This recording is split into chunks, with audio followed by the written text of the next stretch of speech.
আজকের দিন পর্যন্ত শুনি রাস্তাঘাটে বা কেউ সামনে এসে দাঁড়ালে, আপনি জানেন আপনার জন্য ভোট করছিলাম, চাইছিলাম আপনি ফার্স্ট হন। So that matters most.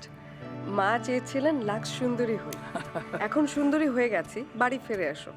তো এখন বাড়ি আসার পর যেটা হয়েছে, ও মানে তারপর কি আর না কাজ না করতে ওনারা বলেন? চাননি। আমার বাবা মা আমার কাজের 100% এগেইনস্টে ছিলেন।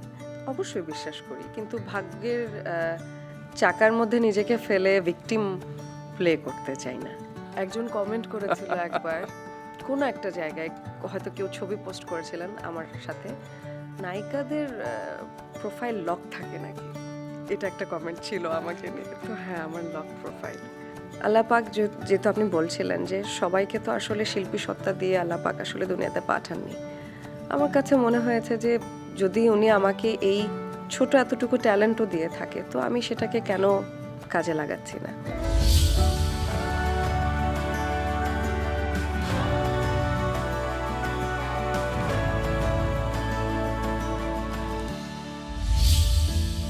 কিছু অনুপস্থিতি অনেক সময় উপস্থিতির গুরুত্ব আরো গভীরভাবে বোঝায়। তবে দীর্ঘ অপেক্ষা আমাদের কখনো অস্থির করে, কষ্ট দেয়। প্রিয় লেখক হুমায়ুন আহমেদ যেমন একবার বলেছিলেন, অপেক্ষা হচ্ছে শুদ্ধতম ভালোবাসার বহিঃপ্রকাশ। যার অপেক্ষা যত দীর্ঘ, তার ভালোবাসা তত শুদ্ধ, তত গভীর। ডিয়ার ভিউয়ার্স অ্যান্ড লিসেনার্স, আমাদের অপেক্ষার পালা আজ শেষ। কারণ আজ behind the fame with RRK season 2-তে আমি এমন একজনকে আপনাদের সামনে হাজির করব, যাকে দেখে আপনারা আমাকে অনেক বেশি থ্যাঙ্কস দেবেন। শি ইজ নান আদার দেন আফসান আরা বিন্দু। ও মাই গড, আমার না বিশ্বাস হচ্ছে না, বিন্দু আমার সামনে। আমার নিজেরও আসলে বিশ্বাস হচ্ছে না। This is like a dream come true. এবং আপনি মাছরাঙা টেলিভিশনে প্রথমবার এলেন, এবং আপনি 7-8 বছর আগে আমাকে একবার প্রমিস করেছিলেন যে আপনার যদি কখনো দীর্ঘ আড্ডা ক্যামেরার সামনে দেওয়ার ইচ্ছে হয়, আপনি আমার মাধ্যমে কাম ব্যাক করবেন, এবং আপনি কথা রেখেছেন। প্রথম কথা হচ্ছে, আমি কথাবার্তা বলাতে একদমই অপটু। আমি সবার কাছে মাফ চেয়ে নিচ্ছি, আমি আপনার কাছে মাফ চেয়ে নিচ্ছি, কথা ঠিক মতো গুছিয়ে বলতে পারি না। আর দ্বিতীয় ব্যাপার হচ্ছে, আপনি বুঝলেন তো আমি কতটুকু লয়াল। আপনাকে একটা কথা দিয়েছিলাম, কথাটা রাখার চেষ্টা করেছি আর কি। আমি জানি না, আমাকে নিয়ে হয়তো আপনি কথা বলে খুব একটা আরাম পাবেন না, কারণ আমার কাছ থেকে ঠিকঠাক অ্যান্সারও পাবেন না আপনি, কারণ আমি দিতেই জানি না। এই কথাটি আমি বিশ্বাস করি না। এবং আপনি যেটা বললেন না যে শুরুতেই কিন্তু একটু আপনি ডিসক্লেমার দিয়ে দিলেন, আমি সেটা বিশ্বাস করি না। কারণ আপনার সিনেমার গানের মতো আমি বলতে চাই যে আমি তোমার মনের ভেতর একবার ঘুরে আসতে চাই। তো আমাদের মনের ভেতর তো অনেক প্রশ্ন জমা আছে, এবং আনফিল্টার্ড সব অ্যান্সার আপনার কাছ থেকে চাই। পাবো আজকে? আনফিল্টার্ডই পাবেন, কিন্তু কথা বলার জন্য না শব্দ চয়ন থাকা লাগে। শব্দ উৎপত্তি স্থলটাই যখন ঠিক নাই, তখন আপনাকে আমি কি বলবো আমি জানি না। আইল ট্রাই মাই বেস্ট। আমার মনে হয় you are never gone, you are preparing for this break and this come back. আসলে একটা নিউ স্টার্টের জন্য আপনি কি সেটা বিলিভ করেন? আসলে হয়েছে কি, আমি বিশ্বাস করি শিল্পী কখনো প্রস্থান নেন না, শিল্পীর কোনো রিটায়ারমেন্ট হয় না। এই বিষয়টা আসলে আমি এই উপলব্ধি এসছে আমার নিজের জার্নি দিয়ে। একটা পর্যায়ে আমার মনে হয়েছিল যে 8টা বছর কাজ করি যখন ইন্ডাস্ট্রিতে, টানা কাজ করার পরে যখন একটা গ্যাপ হলো, আমার কাছে মনে হচ্ছে আমি হয়তো আর কাজে কখনো ফিরছি না। তারপর আবার 8টা বছর পর আমি কাজে ফিরেই এলাম। এখন মনে হয় যে আসলে প্রস্থান বলে কিছু নেই, আর ব্রেক বলেও কিছু নেই। নিজেকে প্রিপেয়ার করার জায়গাটা আমি এটুকুই বলতে পারি যে মানুষ হিসেবে আমরা প্রত্যেককে সবসময় একটু দিন যত যায় নিজেদেরকে বেটার করার চেষ্টা করি। সেই জায়গা থেকে ওই চেষ্টা আমার আছে, কিন্তু এর বাইরে আসলে কোনো প্রস্তুতি নিচ্ছে কিনা সেটা আমি জানি না। আচ্ছা, সেই প্রসঙ্গে আমরা অবশ্যই আসবো। তবে আমার না বারবার আপনার সাথে আমার কিছু অদ্ভুত কানেকশন আছে, সেগুলো বারবার মনে পড়ছে এবং আমি নস্টালজিক হয়ে যাচ্ছি। যেমন আপনার প্রথম সিনেমা দারুচিনি দ্বীপের প্রিমিয়ার হয়েছিল বলাকা সিনেমা হলে, এবং 28 অগস্ট 2007 সেদিন আমি উপস্থিত ছিলাম, এবং সেদিনই আপনার সাথে আমার প্রথম পরিচয়। এবং তারপর সিনেমা মুক্তির আগে আপনার প্রথম ইন্টারভিউটা আমি করেছিলাম। হ্যাঁ, সেটা আমার সৌভাগ্য শুরুর হয়েছিল। ইন্টারভিউ আপনি করেছিলেন। জি, এবং আমার লেখা প্রথম প্রচারিত নাটক মা, সেখানে আপনি অভিনয় করেছেন। আমি করেছিলাম অভিনয়। জি, আমার বিয়েতে আপনি পাশে ছিলেন, এবং আমার মনে আছে আমি বিয়ের দিন দুপুরবেলা আপনার সাথে ফোনে অনেকক্ষণ কথা বলছিলাম।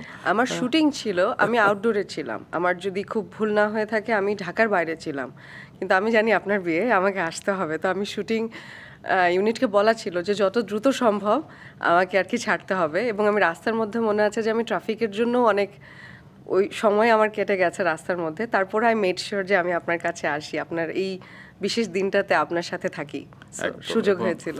আই এম ফিলিং অনার্ড এখনো, এবং আপনি সবসময় আমার সাথে ছিলেন, আমি সবসময় আপনার সাথে ছিলাম, অবশ্যই। কিন্তু আপনাকে আমি মাঝখানে হারিয়ে ফেলেছি। কোথায় গিয়েছিলেন সেই প্রসঙ্গে আরেকটু জানবো, তবে একটু জাহাঙ্গীরনগর ইউনিভার্সিটির প্রসঙ্গে যেতে চাই, কারণ আপনি তো অনেক ভালো একজন স্টুডেন্ট ছিলেন, আপনি বিবিএতে পড়াশোনা করতেন, অনেক স্টুডিয়াস ছিলেন কি? স্টুডিয়াস ছিলাম না। আমার বাবা মা অ্যাটলিস্ট বলবেন না যে আমি স্টুডিয়াস ছিলাম। বাবা মা কখনোই বলে না। হ্যাঁ, বাবা মা আমাদের সব সময়, আমার এখনো মনে আছে যে এসএসসি যখন রেজাল্ট দেবেন আর কি, তো আগের রাতে আমি খুব ছটফট করছি। তা আমার মা বলছে, হ্যাঁ এখনই ছটফটটা না করে লেখাপড়াটা ঠিক মতো করলে তো আর এটা হতো না। সামহাউ রেজাল্ট কেম ভেরি গুড। আমার মনে আছে আমার কিন্তু জীবনে প্রথম পত্রিকায় ছবি আসে আসলে লাক্সের কারণে না। আমার এইচএসসিতে আমার মেধা তালিকাতে এসেছিলাম আমি, বিজনেস কমার্স আপনি গ্রুপে। স্ট্যান্ডার্ড যুগে ছিলেন? না, স্ট্যান্ডার্ড যুগে না। আমরা আচ্ছা। আমাদের আগে থেকে হচ্ছে এ প্লাসের যুগ শুরু হয়, কিন্তু আমাদের এ প্লাসটা ডিফিকাল্ট ছিল। আমার যতটুকু মনে পড়ে 70 প্লাস পেতে হতো এ প্লাস পাওয়ার জন্য। Okay. তো সবচেয়ে ডিফিকাল্ট প্রসেসটা মনে হয় আমাদের জেনারেশন পেয়েছে ওই সময়টাতে। তো পেপারে ছবি এসেছিল, তখন আমার মা আর বাবা বলছে, হ্যাঁ ছবি তো আসতেই হবে, লেখাপড়া করানোর জন্য পেছনে যে শ্রমটা দিয়েছি। বাট হ্যাঁ, আসলে ওনারা শ্রমটা দিয়েছেন বলেই একদম। আজকে এবং এখানে। তাদের ভূমিকা তো আপনার জীবনে সব ক্ষেত্রেই আছে, অবশ্যই। সেই প্রসঙ্গে যাব। তবে একটু জানতে চাই যে আপনি প্রয়াত নায়ক যে সালমান শাহ, তাকে দেখেই নাকি আপনি অনেক অনুপ্রাণিত হয়েছিলেন এবং মনে হয়েছিল যে মিডিয়াতে কাজ করবেন। উনি আইকন না কার বলেন তো? আমাদের প্রত্যেকটা মানুষের জীবনে আমরা যারা ইন্ডাস্ট্রিতে কাজ করি বা ইন্ডাস্ট্রিতে কাজের বাইরে ওনার যারা শুভাকাঙ্ক্ষী ফ্যান ফলোয়ার্স আছেন, এখনও ওনার ছবি দেখলে মনে হয় যে আমি হয়তো ওনাকে এখন প্রেজেন্ট দেখছি, যে উনি যে নেই আমাদের মাঝখানে এটা মনে হয় না। ওনার সময়ের চেয়ে গিয়েছিলেন। একদম রিমলেস চশমা পরছেন, লেন্স পরছেন, ব্যান্ডানা বাঁধছেন, টু সিটার গাড়ি চালাতেন উনি, আমার যতটুকু মনে আছে, ভুল যদি না বলে থাকি। তো আইকন ওয়ার্ডটাও আসলে ওনার জন্য ছোট। তো আমার সবসময় ওনাকে দেখে মনে হতো যে এত স্মার্ট একটা মানুষ এই ইন্ডাস্ট্রিতে কাজ করেন। স্বাভাবিকভাবে সিনেমা নিয়ে আমাদের মধ্যে একটা ডাইলেমা কাজ করে যে সিনেমা ইন্ডাস্ট্রি, এফডিসি ঘরানার কাজ করব কি করব না। আমার কাছে মনে হচ্ছে ভালো ফ্যামিলির ছেলেমেয়েরা আসলে আসার যে ট্রেন্ডটা শুরু হয়েছে, ওই জার্নিটা আসলে উনি শুরু করে গিয়েছিলেন। কিন্তু বাবা মা নাকি চেয়েছিল যে আপনি ডাক্তার হন। এটার গল্প। আমার মায়ের খুব শখ ছিল উনি আমাকে লাক্স সুন্দরী বানাবেন। আমি জানি না কেন এই শখটা সেটা কবে ওনার থেকে? ছিল। আমি যখন এসএসসি পরীক্ষা দেব তার আগে থেকেই। তো তখন লাক্সের সবাই কিন্তু সুন্দর লাক্সের যে জার্নিটা হয়, আমরা তো পেলাম লাক্স চ্যানেলের সুপারস্টার, তার আগে ছিল আনন্দধারা, আনন্দ বিচিত্রা ছিল, সরি। তো এসএসসির সময় যখন উনি একবার ভাবলেন, তখন আমার বয়স আসলে ক্রাইটেরিয়াতে ফিট ইন করে না। তো আমি এইচএসসি দেওয়ার আগে আগে ওনার মনে হলো যে আচ্ছা ঠিক আছে, এবার মেয়ের বয়সটা হচ্ছে, আমি একটু দেখি, কারণ আমার মেয়েটা দেখতে শুনতে ভালো, একটু লম্বা। তো আমাকে একদিন ওয়ান ফাইন মর্নিং উনি বলছেন, আই হ্যাড নো ক্লু উনি কী করেছেন আসলে, তুমি একটা শাড়ি পরো। আমার শাড়িও ছিল না কোনো, আমার মেজু মামার বিয়ে হয়েছে কয়েকদিন আগে, তো জীবনের প্রথম প্রপার শাড়ি কিনেছি, একটা লাল শাড়ি ছিল। বললো এটা পরো, চলো আমরা যাব। বিয়াম অডিটোরিয়ামে গেলাম। এই বছরের প্রতিপাদ্য বিষয় ছিল যে নাচ গান অভিনয় কিছুই জেনে আসা লাগবে না, দারুচিনি দ্বীপের নায়িকা খুঁজছি। আচ্ছা, সেইভাবেই শুরু। আমাকে নিয়ে গেলেন আমার মা, ওখানে গেলাম, বিচারকরা সামনে ছিলেন। কে ছিলেন মনে হচ্ছে? আমার প্রাথমিক বিচারক ছিলেন সালাউদ্দিন লাভলু ভাই, ফারা রুমা আপু, আরেকজনের নাম মনে করতে পারছি না, আমি really sorry, I guess Abdullah Rana ভাই। আচ্ছা। ওনারা আমাকে প্রথমে দেখেই আগে বললেন যে আপনি কি হিল পরে আছেন নাকি হিল ছাড়া? আমি হিল পরে আছি। আচ্ছা খুলে দাঁড়ান। যেটা আমার মনে পড়ছে এখন যে আগেকার দিলে আপনার যখন মেয়ে দেখতে আসতো না, তখন হ্যাঁ একটু দাঁড়াও তো, একটু হেঁটে দেখাও। তো আমার সাথে ওটাই হয়েছিল যে এত লম্বা একটা মেয়ে এসছে। সো ওইখান থেকে জার্নি শুরু। কিছু বুঝে ওঠার আগেই আচ্ছা, তারপর কি হয়েছিল সেটা তো আমরা শুনবোই। তবে যে ছোটবেলার গল্পে ছিলাম যে বাবা মা চেয়েছিলেন ডাক্তার হন, কিন্তু আপনি নাকি চেয়েছিলেন যে বাদামের টুকরি গলায় ঝুলে, এই বাদাম বাদামওয়ালা হব, চীনা বাদাম বেচবো। হ্যাঁ, এবং আমি রাতের বেলা ঘুমোতে যাওয়ার আগে বালিশ মাথায় নিয়ে প্র্যাকটিস করতাম। কিসে? ঘরে ঘরে এই যে চীনাবাদাম বেচবো মাথার টুকরি মনে করে বালিশ নিয়ে ঘুরে বেড়াতাম। এরকম আর কি কি উইয়ার্ড স্বপ্ন ছিল? আমার মাঝখানে খুব শখ হয়েছিল আমি জিলাপি বিক্রি করা শিখবো, কারণ আমার ছোটবেলায় জিলাপি খুব পছন্দ ছিল। মাঝখানে একবার মনে হলো যে একটু রিক্সা চালাতে শিখলে তো ভালো হয়, মন্দ হয় না, কিন্তু আমি আজ পর্যন্ত বাইসাইকেলও চালাতে পারি না। সো আছে। তারপরে বাসের কন্ডাক্টর? হ্যাঁ, কন্ডাক্টরও, হ্যাঁ হ্যাঁ হ্যাঁ মনে হয়েছে। মুড়ির টিন টিন কি কি বলে যেন ওনারা। মাই গড। আমি শুনেছি যে আপনি খুব রেবেলাস ছিলেন এবং একটি প্রশ্ন আপনাকে কোটিবার শুনতে হয়েছে, আপনার কপালের কাটা দাগটা আসলে কিভাবে হয়েছিল? রেবেল ছিলাম না, থাকে না কিছু বাচ্চা খেলতে খেলতে ধুপধাপ পড়ে যায়, তো আমি ওরকম ছিলাম, খেলতাম কম পড়ে যেতাম বেশি। ওকে। তো শুধু কপালে দাগ না, আমার এখানেও 5টা স্টিচ আছে ভেতরে।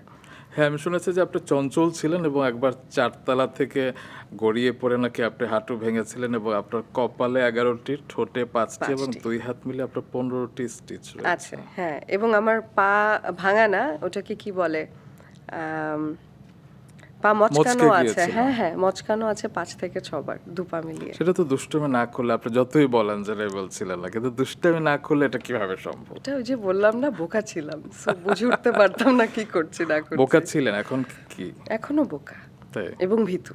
মানে আপনি কি স্বঘোষিত বোকা বলতে চাইছেন? আমি অ্যাকচুয়ালি বোকা। স্বঘোষিত মানে হয় না যে একটা মানুষ তো স্মার্ট হলে বলবে আমি অ্যাকচুয়ালি বোকা, এবং আমি অসম্ভব ভীতু মানুষ, এটা স্বঘোষিত না, আমাকে যারা চেনেন আশেপাশে ওনারা জানে।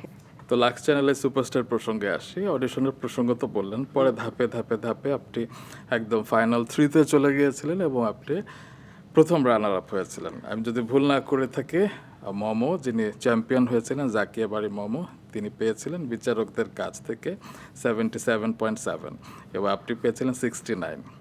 এবং দর্শকদের SMS ভোট করে যদি বলি, জাকিয়া বাড়ি মমো পেয়েছিল 87,446, আপনি পেয়েছিলেন 71,055। তার মানে তার থেকে আপনি 16,319 ভোট কম পেয়েছিলেন। হতাশ হয়েছিলেন? সত্যি করে বলুন।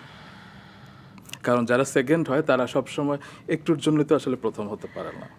হতাশ হয়েছিলাম অবশ্যই, স্টেজে দাঁড়িয়ে ছোট ছিলাম, তখন মনে হয়েছে যে জীবন মৃত্যুর জায়গাটাই এটা, প্রথম হতে হবে। কিন্তু আমার মনে আছে যে স্পেশাল কোন জায়গাটা আসলে আমাদের তিনজনের জীবনে, মম আপু, আমি, বাঁধন আপু। অন্যান্য বার প্রতিযোগিতায় আপনি দেখবেন যে আপনার প্রতিযোগী 15 জন থাকেন, 10 জন থাকেন, স্টেজটা আসলে হয় 10 জন ভরা থেকে থাকে। শুরু হয়, 15 থেকে। 2006 সালের স্টেজ শুধুমাত্র আমাদের তিনজনের ছিল, এবং আমার ভুল না বলে থাকলে এরকম আসলে লাক্সের ইতিহাসে কখনো হয়নি। সো এইটা অনেক বড় পাওনা। অ্যাট দ্য সেম টাইম আরেকটা জিনিস বলে রাখি, আমি আজকের দিন পর্যন্ত শুনি রাস্তাঘাটে বা কেউ সামনে এসে দাঁড়ালে, আপনি জানেন আপনার জন্য ভোট করছিলাম, চাইছিলাম আপনি ফার্স্ট হন। So that matters most. এবং ফার্স্ট সেকেন্ড থার্ড দিয়ে আসলে কি যায় কি আসে, হয়? কি হয়? কি হয়, কিন্তু সে সময় হয় না যে আপনার বয়স কম ছিল এবং পরবর্তীতে আপনারা দারুচিনিতে জি। কাজ করেছিলেন, মমো কাজ করেছিলেন, আপনি ছিলেন এবং সেই বছর এবং পরবর্তীতে এখনো বলা হয় কয়েকটা নাম একসাথে আসে, যে মমো, বিন্দু, বাঁধন, মুনমুন, সেই নামগুলো একসাথেই আসে। জি। তো মমো তো সেই ছবির জন্য জাতীয় পুরস্কারও পেয়েছিল, কিন্তু আপনি সেটা পাননি। তখন যেহেতু বয়স কম ছিল, একটু কি প্রফেশনাল জেলাসি কিংবা একটু কি খারাপ লাগা ছিল না আপনার ভেতরে? একদম না, একদম না। কারণ তখন লাক্স থেকে বের হওয়ার পর ইন্ডাস্ট্রি যেভাবে আমাদেরকে অ্যাকসেপ্ট করে নিল, লুফে নিল, এবং যে পরিমাণ কাজের প্রেশার ছিল, এবং তখন আমি অধ্যয়নরত অবস্থায় জাহাঙ্গীরনগরে IBA ডিবিএতে পড়ছি, আমার ওই চিন্তা ভাবনার কোনো সুযোগই ছিল না যে আসলে কে কী করছে। আর এটা মনে হয় আমার নিজের একটা চারিত্রিক বৈশিষ্ট্য বলবো, আমি আসলে কাউকে কোনোদিন কম্পিটিটর মনে করি নাই। আমার কম্পিটিশন আমার নিজের সাথেই, আমি কিভাবে আসলে ধাপে ধাপে নিজেকে আরও বেটার করতে পারি, এটাই আমার মাথায় থাকে। আমার সামনে কি করছে, পিছে কি হচ্ছে, এগুলো আমি আসলেই কিছু দেখি না। সেটা আমি আপনাকে সবসময় দেখেছি যে আপনার ভিতরে একটা স্পোর্টিং একটা স্পিরিট রয়েছে এবং আপনি সবসময় সব কিছুকে খুব ইতিবাচকভাবে গ্রহণ করেন এবং সেটা খুব সম্ভবত আপনি পরিবার থেকে পেয়েছেন। আপনার বাবা শ্রদ্ধা আফসার আলী, তিনি নাগরিক নাট্য সম্প্রদায়ে ছিলেন এবং আপনার মা শ্রদ্ধা রসনারা। ট্রু, আপনি এটা জানেন। আপনার আমি আমি আপনাকে শেয়ার করেছিলাম, আমার বাবা ছিলেন এক সময় মঞ্চে কাজ করতেন। জি, তো বাবার কাছ থেকে নিশ্চয়ই আপনি অভিনয়ের বীজটা পেয়েছেন কিংবা ইন্সপিরেশন। হয়তো হয়তো কারণ আমাদের ফ্যামিলিতে কোথাও আসলে ইন্ডাস্ট্রিতে কাজ করার মতো বা হয় না নাচ গান অভিনয় রপ্ত করা কোনো শিল্পীও আসলে নেই। সেখান থেকে এখন আপনি বলছেন বলে মনে হচ্ছে যে হয়তো বাবার ওই ছোট কিছু স্পন্দন আমার মধ্যে হয়তো রয়ে গেছে। তো সেই বাবা মা যখন চেয়েছিলেন যে আপনি লাক্সে অংশ নেন কিংবা পরবর্তীতে অভিনয় করেন, এটা তো একটা বিরল, কারণ অনেকের ক্ষেত্রে দেখা যায় যে বাবা মাকে না জানিয়ে হয়তো ফর্ম ফিল আপ করছে, অ্যাপ্লাই করছে, কিংবা উল্টো বাবা হয়েছে তো, কারণ মা চেয়েছিলেন লাক্স সুন্দরী হই, এখন সুন্দরী হয়ে গেছি, বাড়ি ফিরে এসো। তো এখন বাড়ি আসার পর যেটা হয়েছে, ও মানে তারপর কি আর না কাজ না করতে ওনারা বলেন? চাননি। আমার ও, বাবা মা আচ্ছা। আমার কাজের 100% এগেনস্টে ছিলেন, এবং আমি টানা যে 7-8 বছর কাজ করেছি, আমি অতটা সাপোর্ট তাদের কাছ থেকে পাইনি। আসলে ওনারা কখনোই চান নাই যে আমি আসলে রেগুলার করি কাজ, এবং ওনাদের মনে একটা ভয় ছিল যে আমি হয়তো লেখাপড়া শেষ করবো না। লেখাপড়া শেষ করেছি খুব ভালোভাবে। হ্যাঁ, এবং যেটা হয় এটা আসলে আমি আমার বাবা মাকে দোষারোপ করব না। ইন্ডাস্ট্রিতে বা আমাদের সামাজিক প্রেক্ষাপট থেকে একটা মেয়ে লেখাপড়া শেষ করে সে একটা ভালো চাকরি করবে। আমার বাবা মার শখ ছিল যে আমি যখন জাহাঙ্গীরনগর থেকে বের হবো, বিসিএস ক্যাডারের জন্য পরীক্ষা দেবো, দাঁড়াবো, একটা ভালো চাকরি করবো, এটা তাদের স্বপ্ন ছিল। এই স্বপ্নটা আমি তাদের পূরণ করতে পারিনি। আমি এখন এসে বুঝি যে ওনারা এটা কেন চাইতেন, কিন্তু ওই মোমেন্টে মনে হয়েছে যে আমাকে যদি সৃষ্টিকর্তা এই সুযোগটা দিয়ে থাকেন, একটা মেয়ে কোনো ধরনের কোনো তার মধ্যে কোনো প্রাতিষ্ঠানিক কোনো শিক্ষা, যে নাচ গান অভিনয় না জেনেও সে যদি মানুষের ভালোবাসা পেয়ে পরিশ্রম করে একটা জায়গায় যেতে পারে, তো ওয়াই নট। অবশ্যই সবার ভিতরে তো সৃষ্টিকর্তা আল্লাহ শিল্প সত্তা দেয় না আসলে, না। আপনাকে দিয়েছেন, সুতরাং আপনার সেটা নার্চার করা উচিত ছিল এবং আরো কিছুদিন থাকা আমাদের মাঝে উচিত ছিল, যদিও আমরা চাই যে আপনি এখন থেকে নিয়মিতই থাকবেন। তবে একটি ব্যাপার আপনি খেয়াল করেছেন যে আনলাকি 13 আপনার জন্য বেশ লাকি। আপনার শেষ সিনেমা বড় পর্দায় যেটা মুক্তি পেয়েছিল এই তো প্রেম, সেটা 13 মার্চ 2015-তে মুক্তি পাওয়া, এবং আপনার শেষ ওয়েব ফিল্ম 19-20 সেটি হচ্ছে 13 ফেব্রুয়ারি 2023-এ মুক্তি পেয়েছিল। ওয়াও, আমি আপনাকে নিয়ে বলি না, আমি তো আপনার সামনে বলি না, আমি সবার সামনে বলি যে আপনি হচ্ছেন আমাদের জন্য একটা এনসাইক্লোপিডিয়া। আমার কিছু মনে থাকুক না থাকুক, রোমান ভাইয়ের সব কিছু মনে থাকে। কারণ প্রিয় মানুষ তো সবকিছু মনে রাখতে হয়, কারণ আমরা আপনাকে ভালোবাসি, আপনাদের কাজকে ভালোবাসি। আপনি কি ভাগ্যে বিশ্বাস করেন? অবশ্যই বিশ্বাস করি, কিন্তু ভাগ্যের চাকার মধ্যে নিজেকে ফেলে ভিকটিম প্লে করতে চাই না। হয় না যে আমি 13-এর কথা বললাম, এরকম অনেক সময় আমরা হয় যে আমরা কোনো বারটা মিস করে যাই না, ঠিক আছে এই বারে আমি কাজ করব না, কিংবা এই তারিখটা আমার জন্য লাকি, না, কোনো এইসব সংখ্যা এরকম কিংবা। কোনো কুসংস্কার আমার মাঝে নেই। তবে আপনার সিনেমার গানগুলো এখনো কিন্তু মানুষ শুনে এবং কাল্ট ক্লাসিক হয়ে আছে। আপনি ছবি করেছেন চারটি এবং 4টি সিনেমার গানই, সেটা আমি যদি দূরদীপবাসিনী বলি, মন চায় বলি, তারপরে আপনার লাস্টে এই তো প্রেমে ছিল আমি তোমার মনের ভিতর একবার ঘুরে আসতে চাই, এবং তোমায় আমি জোছনা দেব, তোমায় আমি জোছনা দেব, এবং জাগর রিমঝিম ঝিম বৃষ্টি, কেন চলে গেলে দূরে। কেন চলে গেলেন। আপনি কি নিয়মিত শোনেন, কিংবা আপনার পুরোনো কাজগুলো দেখা হয় আপনার? সেটা কি কোনো কারণ আছে, বিশেষ কোনো কারণ আছে? কারণ হচ্ছে আমি নিজেকে স্ক্রিনে দেখতে অসম্ভব অপছন্দ করি, এবং আমার কাজ, আমার মনে হয় যে আমি অভিনয়ের জানি না। আসলে এখনো এটা বিলিভ করেন? আমি বিলিভ করি, মানে কি, আমি আসলে আমার কাজ পছন্দ করি না। যতটুকু যা হয় আমার কাছে মনে হয় all credit goes to my team. আমার যিনি ডিরেক্টর থাকেন, স্ক্রিপ্ট রাইটার, ওনারা আসলে আমাকে উঠিয়ে নিয়ে আসেন। আমি আসলে এই কাজ জানি না। আচ্ছা বিন্দু, এত অতি বিনয় কিন্তু ভালো। বিনয় করছি না, বিশ্বাস করেন, আমি আমার নিজের কাজ দেখিও না, এবং আমার কাছে যদি বাই ডিফল্ট কোনো সিন দেখে ফেলে, আমার মনে হলো আমি এটা কেন এরকম বলছি, কথা এরকম টান কেন ছিল, এটা তো এরকম হওয়ার কথা ছিল না। তবে আপনার একটি বিষয় আমি বলবো যে আপনার সিনেমাগুলোর ব্যবসায়িক ভাগ্য কিন্তু খুব একটা ভালো ছিল না, এবং আপনার পীড়িতের আগুন জলের দ্বিগুণ সিনেমাটা নিয়ে আপনার ভক্তরাদের একাংশ হতাশ হয়েছিলেন। আপনার কি কখনো আফসোস হয়? এখন এসে আসলে আফসোস হয় না। আমি না কখনো না কাজের রেজাল্ট নিয়ে চিন্তা করি নাই। আমি আসলে অমানুষের মতো খেটে গেছি 7টা বছর, কাজ করে গেছি। আমার মনে হয়েছে যে আমাকে যদি আল্লাহ পাক এই অপরচুনিটিটা দেন কাজ করার, আমি কাজটা করে যাই, এবং আমার উপরে যখন একটা টিম আসলে ওই সাহসটা নিয়ে আমার পিছনে ইনভেস্ট করছেন, আমার উপর ভরসা রাখছেন, আমি ভরসার জায়গাটা এনশিওর করি। এখন ব্যবসা হওয়া না হওয়া এটার সাথে অনেক ধরনের অনেক কিছু আনুষঙ্গিক বিষয় থাকে, সেটা আমার হাতে নাই।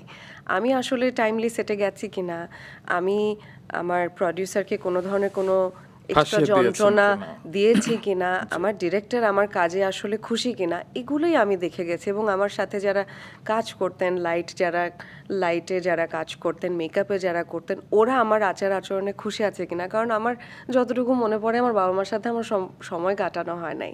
24 ঘন্টার মধ্যে আমি হয়তো 19, 20, 22 ঘন্টা এনাদের সাথে সময় কাটিয়েছি। They are technically my family. So I always wanted to make sure যে ওনারা আসলে আমার কাছ থেকে মনে কোনোদিন কষ্ট না পান।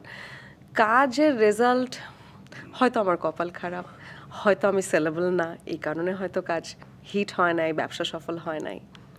I disagree. আপনি যাদের কথা বলেন, ক্রুদের কথা, তারা এখনো স্মরণ করে যে বিন্দুকে মিস করি, কিংবা বিন্দু নামে একটি ভালো মেয়ে ছিল। আর আপনি যদি ব্যবসার কথা বলেন, ব্যবসা তো আসলে আপেক্ষিক একটা ব্যাপার। অবশ্যই। কিন্তু আপনার 4টি সিনেমা করেছেন, 4টি সিনেমায় কিন্তু ঘুরে ফিরে মানুষ এখনো মনে রেখেছে, সেটি বড় আমার মনে কথা। হয় গানের ভাগ্য আমার খুব ভালো। শুধু 4টি সিনেমা নয়, দেখুন আমি 8 বছর পর যখন আসলে 19-20-এ 19-20 এলাম, করলেন, পাখি পাখি মন পাখি গানটি। পাখি মন। বাহ। মজার ব্যাপার হচ্ছে, আমার কাছে মনে হয়েছে, আমার বন্ধুরাও বলতো, আমার ইউনিভার্সিটির, ওরা তো মিডিয়ান নয়, বলতো যে আরে কাজ ছেড়ে দিচ্ছিস, মানুষ ভুলে যাবে, you will be a mango people. আচ্ছা আচ্ছা, এটা তো খুবই ভালো, আমি চাই একটা সাধারণ জীবনযাপনের মধ্যে আসতে, মানুষ ভুলে গেলে তো মন্দ হয় না। কিন্তু এটা হয় নাই। আমার কাছে এটাও মনে হয়েছে যখন 19-20 আমাকে আসলে আমার যিনি প্রডিউসার, সিইও চরকি রেদন রনি, এবং আমার শ্রদ্ধেয় ডিরেক্টর মিজানুর রহমান আরিয়ান, ওনারা আমাকে কাজটার জন্য, ওনাদেরকে যে কি পরিমাণ আমাকে এগ্রি করানোর জন্য কাঠখড় পোড়াতে হয়েছে এটা ওনারাই ভালো বলতে পারবেন। তো আমি বারবারই ওনাদেরকে বলেছি যে আমি কেন, আমার কাছে মনে হয়েছে আমাকে অনেকেই চিনবে না, এখন যে নতুন জেনারেশন এসছে ওনারাও আমাকে চিনবেন না। স্বাভাবিকভাবে আমি সোশ্যাল মিডিয়াতেও নাই, এখন পর্যন্ত আমি সোশ্যাল মিডিয়াতে সরব নই। আমি আসলে এই জিনিসটা ফাংশনটাই বুঝতে পারি না যে এটা কিভাবে কাজ করে। আমি দেখেছি আপনার মাত্র 291 জন ফ্রেন্ড। একজন কমেন্ট করেছিল একবার কোনো একটা জায়গায়, হয়তো কেউ ছবি পোস্ট করেছিলেন আমার সাথে, নায়িকাদের প্রোফাইল লক থাকে নাকি, এটা একটা কমেন্ট ছিল আমাকে নিয়ে। তো হ্যাঁ, আমার লক প্রোফাইল। সো যেটা বলছিলাম, তারপর ফিরে আসার পরে ফিরে আসার পরে তো এটা আমি জানি না, হয়তো আল্লাহ আসলে ওই অতটুকু ভালোবাসেন এবং মানুষের ভালোবাসা আছে। আমি একদিন একটা প্রোগ্রামে ছিলাম, তো একজন বাবা, কথা নেই বার্তা নেই, বাবা মা এলেন, বা কোলে একটা ছোট বাচ্চা, মনে হয় 2-2.5 বছর বয়স হবে, বলেই দেখো পাখি পাখি আন্টি। আচ্ছা আচ্ছা, পাখি পাখি আন্টি, হ্যাঁ আপনার গান শুনে আর খায়, ওকে খাওয়াতে হয় পাখি পাখি মন ছেড়ে। তখন আমার মনে হয়েছে যে এই জীবন আসলে সার্থক। অবশ্যই। এবং 19-20 করবার পর আপনি বেশ কয়েকটি পুরস্কারের নমিনেশনে ছিলেন, এবং যত রিভিউ হয়েছে আমি দেখেছি যে 100% পজিটিভ ইম্প্যাক্ট ছিল আপনি আপনার তো পারফরমেন্সে। প্রথম আমিও লিখেছিলাম, রিভিউটা কিন্তু দিয়েছেন। সাধারণ দর্শকরাও কিন্তু আপনাকে অনেক ওয়েলকাম জানিয়েছিল। আমি যদি আবার সিনেমার প্রসঙ্গে ফিরি, আমি একটু পজিটিভ সাইডটাও তুলে ধরতে চাই। আপনি বিশাল সেট আপে কাজ করেছেন, যেটা এখনকার অনেকে হয়তো পায় না। আপনি 35-এ কাজ করেছেন, সেই সময়ের একটা জৌলুস ছিল, একটা ঐতিহ্য ছিল। তো আপনি তো চাইলে এখন ডিজিটাল যুগে কাজ করতেই পারেন, কিন্তু ওই সময়টাই তো আসলে সবাই ফিরে যেতে পারবে না। আপনি সেই সৌভাগ্যবান। অবশ্যই, অবশ্যই। এবং আমার যতটুকু মনে পড়ে, ক্যানের প্রাইস, আমি যখন কাজ করেছি 35 মিলিমিটার ক্যানের প্রাইস ছিল 16,000 টাকা, যেখানে হচ্ছে 4 মিনিটের ফিল্ম শ্যুট করা যেত মাত্র। তো আপনি একটা এনজি শট দেওয়া মানে হচ্ছে প্রডিউসারের অনেকগুলো টাকা চলে যাওয়া। একদম। একদম। সো তো এই সিনেমাগুলো কিংবা আপনার ওয়েব ফিল্মের কথা যদি ধরি, যেমন দারুচিনি দ্বীপের আনুশকা, কিংবা জাগর মায়া, কিংবা আমি যদি এই তো প্রেমের মাধবীর কথা বলি, কিংবা 19-20-এর শিলা, কোন চরিত্রটি আসলে সবচেয়ে বেশি চ্যালেঞ্জিং ছিল? এটা অনেক কঠিন প্রশ্ন। আমার মনে হয় আমি এখনো চ্যালেঞ্জিং কোনো চরিত্র করতেই পারিনি। মানে এইগুলোর মধ্যে মানে কোনটা মনে হয়েছিল যে একটু হলেও? আমার কাছে মানসিকভাবে পীড়াদায়ক ছিল আসলে এই তো প্রেমের শুটিংটা শেষ করা। কারণ অনেক আপনার প্রলং ছিল। অনেক প্রলংড একটা 5 বছরের শুটিং ছিল, এবং 1971 সালের প্রেক্ষাপটে একটা নির্মিত ছবি। সো ওই কন্টিনিউটিটা, যে চুল বড় রাখা, লুক ঠিক রাখা, 5টা বছর ধরে একই রকম একটা শেপে থাকা, এটা খুব চ্যালেঞ্জিং ছিল। আর যেহেতু আমি নাটকের শিল্পী, আমাকে তো আসলে লুক চেঞ্জেরও একটা বিষয় ছিল। তো এটা নিয়ে আমাকে এই জার্নিটা পীড়াদায়ক ছিল। এর বাইরে প্রতিটা ক্যারেক্টার আসলে আমি মনে করি আমার ডিরেক্টররা আমাকে অসম্ভব হেল্প করেছেন। যতটুকু যা হয়েছে এটা ওনাদের কারণে হয়েছে, ক্রেডিট গোস টু দেম। একদম। তো এই তো প্রেমের প্রসঙ্গে একটু থাকি, কারণ আপনার বড় পর্দায় শেষ নায়ক হচ্ছেন গিয়ে শাকিব খান, যিনি এখন মেগাস্টার। জি। তো সে সময় যখন আপনি কাজ করেছেন, তখন আপনি শুটিং সেটে তাকে কেমন দেখেছেন এবং এখন তার ট্রান্সফরমেশন নিশ্চয়ই আপনি দেখছেন। অবশ্যই। কি মনে হয় যে তার কতটা ট্রান্সফরমেশন হয়েছে? আমার এখনো সেই আপনার সাথে যখন শাকিব খানের নামটা নিচ্ছি না, আমি মেরিল প্রথম আলোতে আপনারা যে পারফরমেন্স করেছিলেন, আমি তোমার মনের ভিতর জি। সেটি মনে পড়ছে। আমরা তো সবাই জানি অনেক মিতভাষী উনি, অনেক অল্প কথা বলেন, এখনো অল্প কথাই বলেন। ট্রান্সফরমেশনের জায়গায় যদি আসি, মানে মেগাস্টার ওয়ার্ডটা আমার কাছে একটা ওয়ার্ডই লাগে। কারণ কি ওনাকে আমি যখন দেশের প্রত্যন্ত অঞ্চলে ওনার সাথে শুটিংয়ে গিয়েছি, হাজার হাজার লোক, তখনও সেই 2009, 10, 11, 12 সময়ও দেখেছি যে 2000, 3000, 4000 মানুষ ওনার জন্য অপেক্ষা করছেন যে শাকিব খানকে দেখার জন্য। এবং তখনও ওনার যে সিকিউরিটি প্রোটোকল ছিল, আমি শিওর এখনও সেটাই আছে। তো আমার কাছে আসলে এটা একটা ওয়ার্ডই লাগে ওনার জন্য। উনি মেগাস্টার তখনও ছিলেন, এখনও আছেন। হ্যাঁ, ট্রান্সফরমেশনের জায়গাটা যেটা বলবো, আমি ওনাকে দেখে আসলে অসম্ভব প্রাউড ফিল করি যে একটা মানুষ নিজেকে, ওই যে বলছিলাম না যে দিনকে দিন কিভাবে নিজেকে বেটার করতে পারে, এটা উনি আসলে অনেক বড় একটা এক্সাম্পল। নিজের ফিজিক্যাল ট্রান্সফরমেশন থেকে শুরু করে ওনার যে জার্নি, অ্যাক্টিংয়ের জায়গা তো বাদই দিলাম, এটা তো আমার মনে হয় ওনার মধ্যে কোনো ঐশ্বরিক ক্ষমতা আছে, এত ভালো অ্যাক্টিং করেন উনি। আপনারা নাটোরে শুটিং করেছিলেন না, এই তো প্রেমের কিছু নাটোরে অংশ? করেছি, মানিকগঞ্জে করেছি, এমন এমন জায়গায় কাজ করেছি যে জায়গাগুলোতে আসলে আগে কখনো শুটিং হয়। সোনারগাঁতেও করেছেন? সোনারগাঁতেও করেছি, জি। আচ্ছা, কোনো স্পেশাল মেমোরি মনে আছে শাকিব খানের সাথে? লাস্ট সিন ছিল আমাদের, সেটা ছিল ফাইটের অবশ্যই, যে মেয়েটাকে পাকিস্তানি সেনা যিনি ছিলেন, আমিন ভাই ছিলেন, ক্যারেক্টারটা প্লে করেছিলেন, অমিত হাসান, সরি। তো উনি আমাকে টেনে হেঁচড়ে বালির মধ্যে নিয়ে যাচ্ছিলেন। তো তখনও তো আসলে আমরা এফডিসি ফর্মেটে এত এত টেকনিক্যাল সাপোর্ট ছিল না। তো আমার মনে আছে যে বালির মধ্যে আমাকে যখন টেনে নিয়ে যাওয়া হচ্ছিল, শাড়ি পরা ছিলাম বলে পিঠে তো বালির আঁচড় লেগে রীতিমতো ব্লিডিং হচ্ছিল।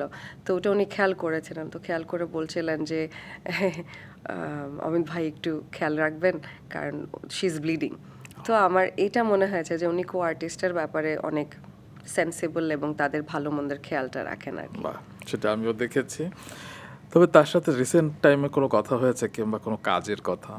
আপনি তো দেখছি আমাকে বিপদে ফেলে দেবেন আজকে। না, আপনাকে আমি অফিসিয়ালি না হয় নাই জানালেন, কিন্তু আমরা কি তাহলে না, এভাবে না। বলতে পারি যে ভবিষ্যতে সম্ভাবনা আছে কিনা? আমি আই এম হিয়ার, আমি কোথাও যাইনি। আচ্ছা। আমি ছিলাম, আমি আছি, আমি সব সময় থাকবো। আমাকে নিয়ে যদি শাকিব খানের সাথে, আমাদের মেগাস্টার শাকিব খানের সাথে কারো কোনো ডিরেক্টরের, প্রডিউসারের যদি স্ক্রিপ্ট ওয়াইজ মনে হয় যে ওনারা দুজন আসলে স্ক্রিপ্টে ভালো যাবেন, আমি 100% কাজ করার জন্যই আছি। আমি কাজ করার জন্যই এখানে দাঁড়িয়ে আছি। কিন্তু এতদিন সবাই ভাবতো যে বিন্দু কাজ করতে চায় আমি না, জানি না কেন কেন ভাবে, এখনো ভাবে যে আচ্ছা ওনাকে খুঁজে পাওয়া যায় না, আমি জানি না কিংবা কেন। দেশেই থাকে না, এরকমও এটা তো, শোনা যায়। এটা আরেকটা রিউমার দেশে। আমার বাবা মা থাকেন বিদেশে, ওনারা আমেরিকাতে আচ্ছা। থাকেন, নিউ ইয়র্কে। টেকনিক্যালি আমার বাবার বাড়ি আমেরিকাতে, কিন্তু আমি এখানেই থাকি, ঢাকা শহরেই থাকি, হয়তো আমাকে দেখা যায় না, ভিজিবিলিটির মধ্যে নেই, এই আর কি। তবে আপনি সাকিব ভাই ইস্যুতে যেভাবে মিস্ট্রিয়াস হাসি দিলেন, আমার কিন্তু মনে হচ্ছে যে কিছু একটা কাজের কথা চলছে। এনিওয়ে সেই প্রসঙ্গে যাবো না, শুধু বলবো আপনি যখন রেগুলার কাজ করতেন তখন তো আসলে এই লাইক, শেয়ার, কমেন্ট কিংবা এই যে টিকটক ফলোয়ার, ভিউ, এগুলার এত দৌরাত্ম্য ছিল না, কিংবা এত তোলপাড় সিচুয়েশন ছিল না। আপনার কি মনে হয় সেই সময়টা কঠিন ছিল নাকি এই সময়টা বেশি চ্যালেঞ্জিং? অবশ্যই এই সময়টা চ্যালেঞ্জিং।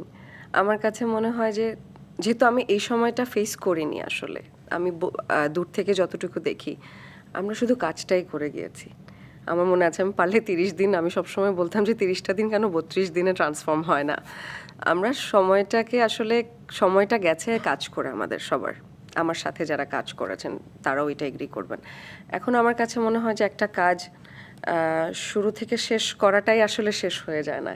এই কাজটাকে পরে প্রপারলি প্রচারণা করা, তার জন্য আলাদা করে ফটোশ্যুট করা, বা বিভিন্ন জায়গায় চলে যাওয়া, ইউনিভার্সিটিতে যাওয়া, এখন দেখছি বিভিন্ন প্রতিষ্ঠানেও যান সবাই তাদের কাজ নিয়ে। তো আমার কাছে মনে হয় যে এটা at the same time challenging এবং অনেক এক্সাইটিংও। এই এক্সাইটিংয়ের পার্টটাই আমি আসলে বুঝি না, এত বোরিং মানুষ। সো এখন পর্যন্ত আমি রিলেট করতে পারছি না। আমার মনে আছে 19-20-এর প্রচণ্ড সময় যখন এসেছিল, আমি আসলে একটা ইন্টারভিউও দিতে পারিনি। তো সবাই মনে করেছে, ভুল বুঝেছে যে উনি ইন্টারভিউ দিতে চায় না, হয়তো নাকুচা। বিশ্বাস করেন, আমি আসলে ইন্টারভিউ দিতেই জানি না, কিভাবে কথা বলতে হবে। এই নার্ভাসনেসের কারণে আমি আসলে কোথাও অ্যাপিয়ার নেই। এটা কি সোশ্যাল অ্যাংজাইটি আপনার আছে? অসম্ভব। কিন্তু আপনি আগে যখন রেগুলার কাজ করতেন, আপনি ইন্টারভিউ দিতেন না? অবশ্যই দিতেন। দিতাম। কিংবা আপনি লাক্স চ্যানেলে সুপারস্টারে ফার্স্ট রানার আপ হয়েছেন, আপনি নিশ্চয়ই কিছু না বলে কিংবা কোনো পারফরমেন্স না করে নিশ্চয়ই অবস্থানে আসেননি। এখন কি কোনো কারণে আপনার ভিতরে একটা জড়তা ঢুকে গেছে? হতে পারে, এটা বয়সের সাথে সাথে, লাইফের হার্ডশিপের সাথে সাথে, এক্সপিরিয়েন্সের অনেক এক্সপিরিয়েন্স লাইফে এসে গেছে, হয়তো এই কারণে আমার সোশ্যাল অ্যাংজাইটি থাকতে পারে। এবং এটা নিয়ে আমি অনেক, মানে আমার মধ্যে না এটা নিয়ে রিগ্রেট নাই যে আমি কথা কম বলতে আমি পারি। ভাবলাম আপনি বলবেন এটা নিয়ে আমি ওয়ার্ক করছি, ঠিক হয়ে যাবে, এরকম কিছু একটা। কত সাহস করে যে আপনার এখানে এই চেয়ারে এসে বসেছে, আপনি বুঝতে পারছেন না। এনিওয়ে, এখন যেটা হয় যে অনেক শিল্পীদের পুরো একটা কাজের শুরু থেকে শেষ পর্যন্ত তারা কিন্তু টেক ওভার করে, এবং হয় না যে একদম স্ক্রিপ্ট লেখা থেকে শুরু করে মিউজিক ডিপার্টমেন্ট, কস্টিউম কিংবা প্রমোশন, সব কিছু এডিটিং, সব কিছুর সাথে যুক্ত থাকে। আপনি কি এই ধারার সাথে পরিচিত? আমার কাছে কিন্তু বিষয়টা খুব এক্সাইটিং লাগে, জানেন তো। আমি পরিচিত বলতে আমি আস্তে আস্তে পরিচিত হচ্ছি। আচ্ছা, 2-4টা যা কাজের কথা হয়, আমার কাছে ভালো লাগে এটা ভাবতে যে পুরো টিমটা আসলে শুধু শিল্পী হিসেবেই দেখছেন না। আমারও যে একটা মতামত থাকতে পারে, বা আমি এখানে ভালো কিছু ইনজেক্ট করতে পারি, এটা যে ওনারা ভাবছেন এবং এটা নিয়ে আলোচনা করেন সকল শিল্পীদের সাথে, এটা আমার কাছে অনেক ইতিবাচকই মনে হয়। এবং তখন তো মন মতো হয় কাজটা, না মনে হয় যে কাজের একদম, প্রতি একদম। আসলে আদরটাও অনেক বেশি বেড়ে যায়। একদম। তো আমরা কাজ থেকে এবার একটু অন্য প্রসঙ্গে কথা বলি। বিপদে ফেলবেন আপনি এখন আমাকে। আপনি যদি অভয় দেন আমি বলবো। না না, বলেন। মানে একটা প্রশ্ন সবাই পেছনে বলে, সেটা আপনার সামনে করার সাহস অনেকেরই হয় নাই। আমি আজকে সাহস সঞ্চার করে আপনাকে প্রশ্ন করতে চাই, যদি আপনি কিছু মনে না করেন। না, আমি কিছু মনে করব না। আমি এতটুকু বিশ্বাস রাখি, আপনি আমাকে এমন কোনো প্রশ্ন করবেন না যেটা হয়তো আমার উত্তর দিতে সমস্যা হবে। Are you divorced? I am divorced. কবে হয়েছিল? 22 সালে। কারণ অনেকে স্পেকুলেশন করে যে আপনারা এখনো ম্যারিড কিনা কিংবা আপনি এখনো বিবাহিত কিনা, এবং পেছনে কথা বলে। জি। এটার অনেকে কনফিউজ থাকে। জি। এই কারণে দেখা যায় যে আপনাদের ছবি অনেক সময় প্রকাশ হয়ে যাচ্ছে এবং সেখানে লেখা হচ্ছে যে বিন্দুর স্বামী, কিন্তু আবার এক পক্ষ বলছে না, বিন্দু ডিভোর্সড আর কি। জি। তো আপনি অফিসিয়ালি কখনো কিছু জানাননি, না। তো সেই কারণে হয়তো এই কনফিউশনটা তৈরি আমি হয়েছে। আসলে জানিনি এই কারণে কনফিউশন। এবং আপনি যেটা বললেন যে আসলে অনেকে হয়তো জিজ্ঞেস করেন না আনইজি ফিল করি কিনা, তো মেজরিটি মনে করেন যে আমি বিবাহিত, কিন্তু না, আমি বিবাহিত নই।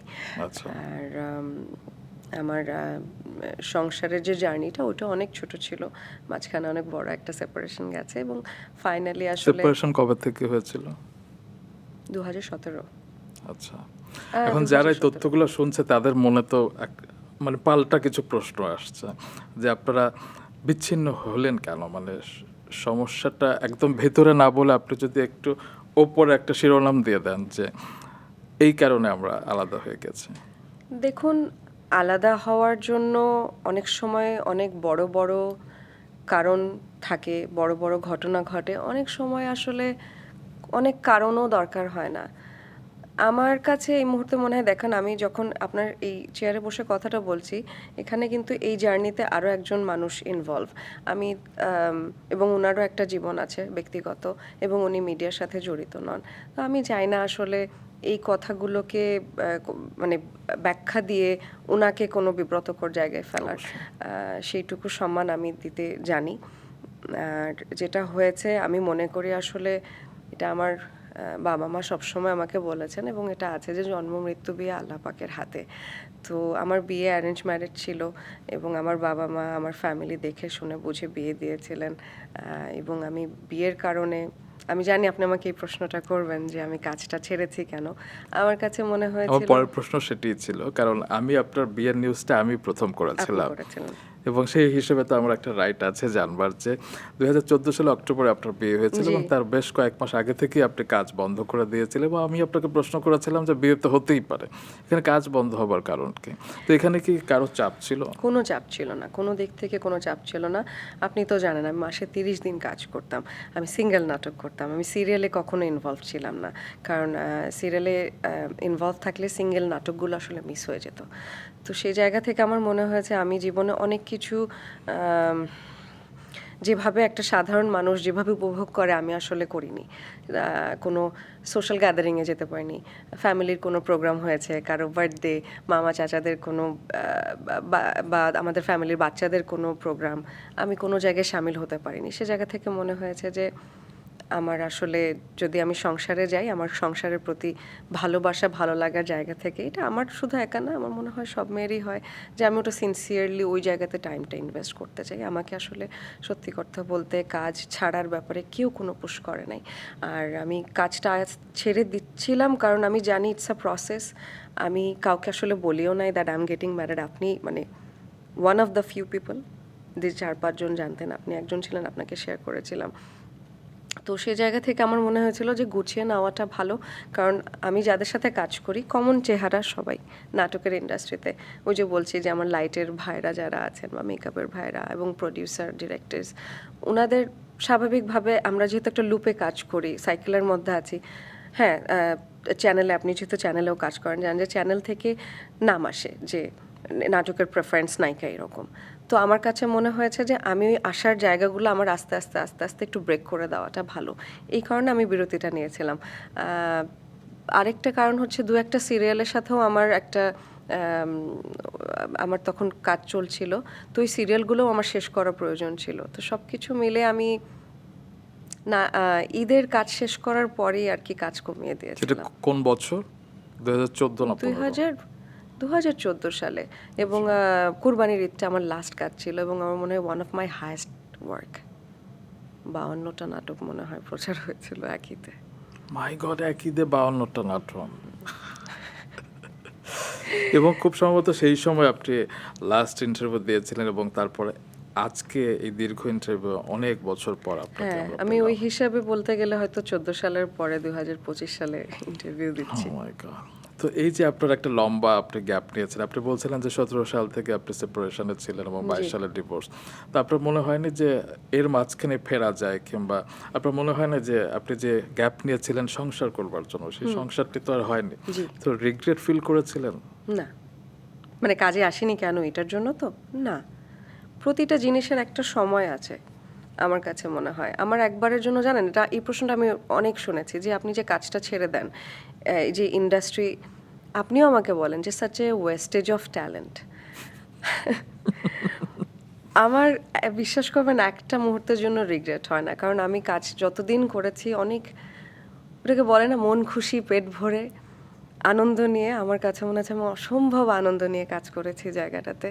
আমি এই আমার ইন্ডাস্ট্রির মানুষগুলোকে আমি অসম্ভব ভালোবাসি এবং তাদের সাথে হয়তো আমার দেখা হয় না, যোগাযোগ নাই, কিন্তু আমার মনে হয় যে আত্মিক কানেকশনটা আমার রয়ে গেছে। তো সেই জায়গা থেকে আচ্ছা, যেহেতু অনেক Regret? খুশি নিয়ে কাজ করেছেন, মিস করেননি এই সময়টা?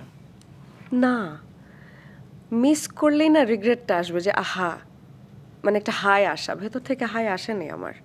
এবং আমাকে যখন কাজে ফেরত আসার জন্য আসলে পুশ করা শুরু হয়, কারণ আমাকে কোথাও দেখা যেত না, এটা আরেকটা মজার ব্যাপার, আমাকে শুধুমাত্র ঢাকা শহরে একটা জায়গায় দেখা যেত, রুসলান স্টুডিও, আমি জিমে যেতাম। তো ওখান থেকে আমার ইন্ডাস্ট্রি অনেক মানুষজন ওখানে যান, তো ওনারা আমাকে দেখেন, তুমি এখনো আগের মতো আছো, কেন কাজ করছো না? এটা আমার কোনো অ্যান্সার নেই, কাজ করি না, কেন করি না জানি না, করতে চাই না। তো হয় না যে কাজে ফেরত আসার জন্য ওই ভালোবাসাটা ফেরত আসাটাও জরুরি। আমার কাছে মনে হয়েছে যে কোভিডের পরে, মহামারীটার পরে, আল্লাহ পাক যেহেতু আপনি বলছিলেন যে সবাইকে তো আসলে শিল্পী সত্তা দিয়ে আল্লাহ পাক আসলে দুনিয়াতে পাঠাননি, আমার কাছে মনে হয়েছে যে যদি উনি আমাকে এই ছোট এতটুকু ট্যালেন্টও দিয়ে থাকে, তো আমি সেটাকে কেন কাজে লাগাচ্ছি না।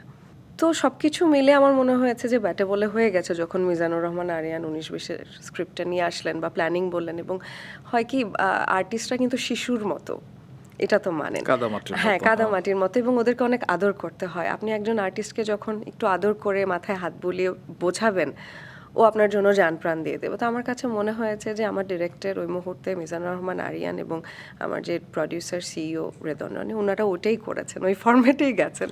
একদম। তবে আপনি কি একটু ডিপ্লোমেসি না করে আমাকে বলবেন যে আপনার কি কখনো মনে হয় বিয়েটা ভুল ছিল? না, একদম না।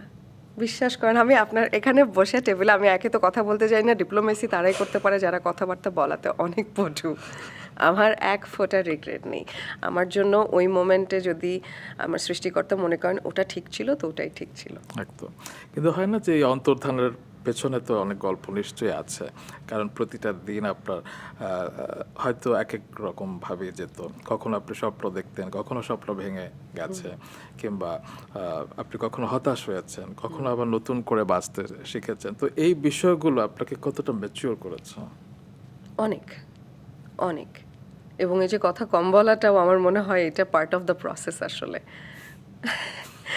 আমার জীবনে দেখুন, আবারও শ্রদ্ধার সাথে কথাটা বলছি, হার্ডশিপ প্রত্যেকের লাইফে আছে। এক একজনের হার্ডশিপ এক এক রকম, স্ট্রাগল এক এক রকম।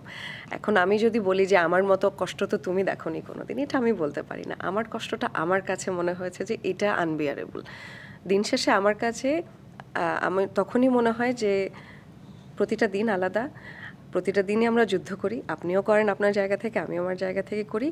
যুদ্ধে আসলে কোনোদিন জয়ী হচ্ছি, কোনোদিন হচ্ছি না, কিন্তু আমাকে আসলে ফাইট করার মোড়ে থাকতে হবে। প্রতিটা দিন ঘুম থেকে ওঠার পর আমি এটুকুই বলি যে আমি দিনটা যাতে সুন্দরভাবে শেষ করতে পারি।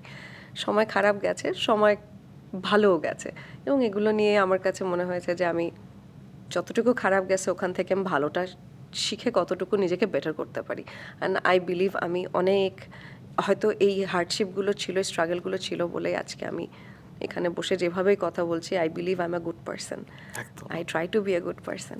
I I do try to believe be you. A honest person. একদম, সেটা আমিও বিশ্বাস করি এবং সেই সাথে একটি কনফেস করতে চাই, সত্য কথা বলতে চাই। আমি কিন্তু প্রশংসা কিংবা ক্রিটিসিজম সরাসরি বলি। প্লিজ, বলবো? আমি জানি। হুম হুম। আপনি এখন আগের থেকে অনেক বেশি সুন্দরী হয়ে গেছেন এবং যেটা বলে না যে চোখ ধাঁধানো সুন্দরী। আমরা অনেক সময় শুনি যে ফ্রাস্ট্রেশনে থাকলে কিংবা কাজ থেকে দূরে থাকলে অনেকে হাল ছেড়ে দেয়। উল্টোটা হয়েছেন। আপনি যে জিমের কথা বলছিলেন, আপনি নতুনভাবে নিজেকে তৈরি করেছেন। এই তাড়নাটা কিভাবে এসেছে নিজের ভেতরে? এই যে এখন আবার ব্রুটাল অনেস্ট কথা বলতে হবে। বলেন। দু টাইপের মানুষ আছে। এক হচ্ছে নিজেকে ডিস্ট্রাকশনের দিকে নিয়ে যায়, ধ্বংসের দিকে নিজের জীবনটাকে ধাবিত করে যে আমার কোনো কিছু ঠিক যাচ্ছে না। আরেক টাইপের মানুষ আছে যাদের অসম্ভব রকমের ধৈর্য শক্তি আছে, এবং তাদেরকে চাইলেও আসলে আপনি তাদেরকে দিয়ে কোনো নেগেটিভ কিছু করাতে পারবেন না। আমি আসলে শেষের দলের মানুষ। ওকে। এটা আমি 100% বিলিভ করি, এবং আমি নিজেকে দিয়ে দেখেছি যে আমি নেগেটিভ কিছু করতেই পারি না। আমাকে খারাপ কোনো কিছু টানেই না। এবং ওই যে হয় না যে আমি ফ্রাস্ট্রেটেড, সো আমি ফ্রাস্ট্রেশন থেকে আমি নিজেকে অ্যাবিউসের দিকে নিয়ে যাব। হয় না যে অনেকে ড্রাগসে চলে যান, অনেকে আপনি সেরকম কোনো ভুল পথে পা বাড়ান নো নাই? No no never. এবং আমি এই জিনিসগুলো পছন্দও করি না, সাপোর্ট তো করিই না। এবং আশেপাশে কাউকে যদি আমি দেখি, আমি আই ট্রাই মাই বেস্ট যে তাদেরকে বলা যে যেটা করছো এটা করো না। আর যদি আমার কথা না শোনে, তখন আমার মেজাজটা খারাপ হয়, আমি তাদের থেকে, তাদের লাইফ থেকে আমি সরে আসি। আরেকটা রিজন, আপনি বললেন না যে আমাকে দেখতে এমন কেন লাগে, আমার লাইফে টক্সিক বিষয়টাই নাই, টক্সিসিটি নাই আমার লাইফে। এবং আমার Wow. আশেপাশের মানুষজনরা অসম্ভব রকম, যা দু চারজন আছেন, অসম্ভব পজিটিভ, এবং আমি তাদের কাছ থেকে প্রতিনিয়ত শিখি। আমাকে নেগেটিভ এনার্জি দেওয়ার জন্য কোনো মানুষ যে আমার জীবনে থাকবে, আমি সেটা অ্যালাউই করি না। আমার মনে হয় এটা রেসিপ্রোকাল। আপনি একদম। যেমন যাদের কথা বললেন যে যে দু চারজন আছে, আপনি তাদেরকে চুজ করেছেন। হ্যাঁ, কারণ আপনি রাইট পিপলদের সাথে চলতে চেয়েছেন, ইভেন কারণ আপনি জানেন, আমি টক্সিসিটি থেকে দূরে থাকতে আমার চেয়েছেন। কাছে মনে হয় যে রাইট পিপল যদি নাও পাই, আমি একা চলবো, কিন্তু আমি নেগেটিভিটির কাছে যাব না। তবে এই ক্ষেত্রে আপনার ড্রাইভিং ফোর্স কি ছিল? হয় না যে আমরা অনেক সময় গান শুনে কিংবা মেডিটেশন করে কিংবা ইয়োগা করে কিংবা নানান ধরনের আমাদের কিছু স্ট্র্যাটেজি থাকে। আপনি এক্ষেত্রে কিভাবে পজিটিভ থেকেছেন? আমাদের ধর্মের যে রীতিনীতি, নামাজ পড়া বা এই রেগুলার যে আমাদের কিছু কাজ থাকে, এগুলোতে আমি কোনোদিন ছিলাম না। তো আমার যখন প্রবলেম লাইফে স্টার্ট হয় 2017 সাল থেকে, তখন থেকে আমি চেষ্টা করেছি নিজেকে একটা ধর্মীয় রীতিনীতির মাঝখানে একটা প্র্যাকটিসের মধ্যে আনার। সেকেন্ড হচ্ছে আমাকে 2-4 জন সাজেস্ট করেছিলেন যে তুমি জিমে যাও। তো আমার কাছে মনে হয় যে জিমে যাওয়াটা মানুষ এখনো বলে হ্যাঁ শুকোনোর জন্য যাচ্ছে, না এটা একটা লাইফস্টাইল। এবং একদম। হয় না যে এখন আমরা তো আসলে ইন্টারনেটের কারণে অনেক কিছু জানতে পারি যে একটা মানুষের হরমোনাল ব্যালেন্স, মানসিক প্রশান্তির জায়গা, এগুলো আসলে ওয়ার্কআউটের কারণে বা যে কোনো শারীরিক আপনি ব্যায়ামের সেটা ইয়োগা বলেন বা যে কোনো কিছু বলেন, এটা অনেক হেল্প করে। তো আমার মনে হয় এই দুটো জিনিস আসলে আমাকে অনেক সেইন রাখছেন আর কি, রাইট ট্র্যাকে রাখছেন।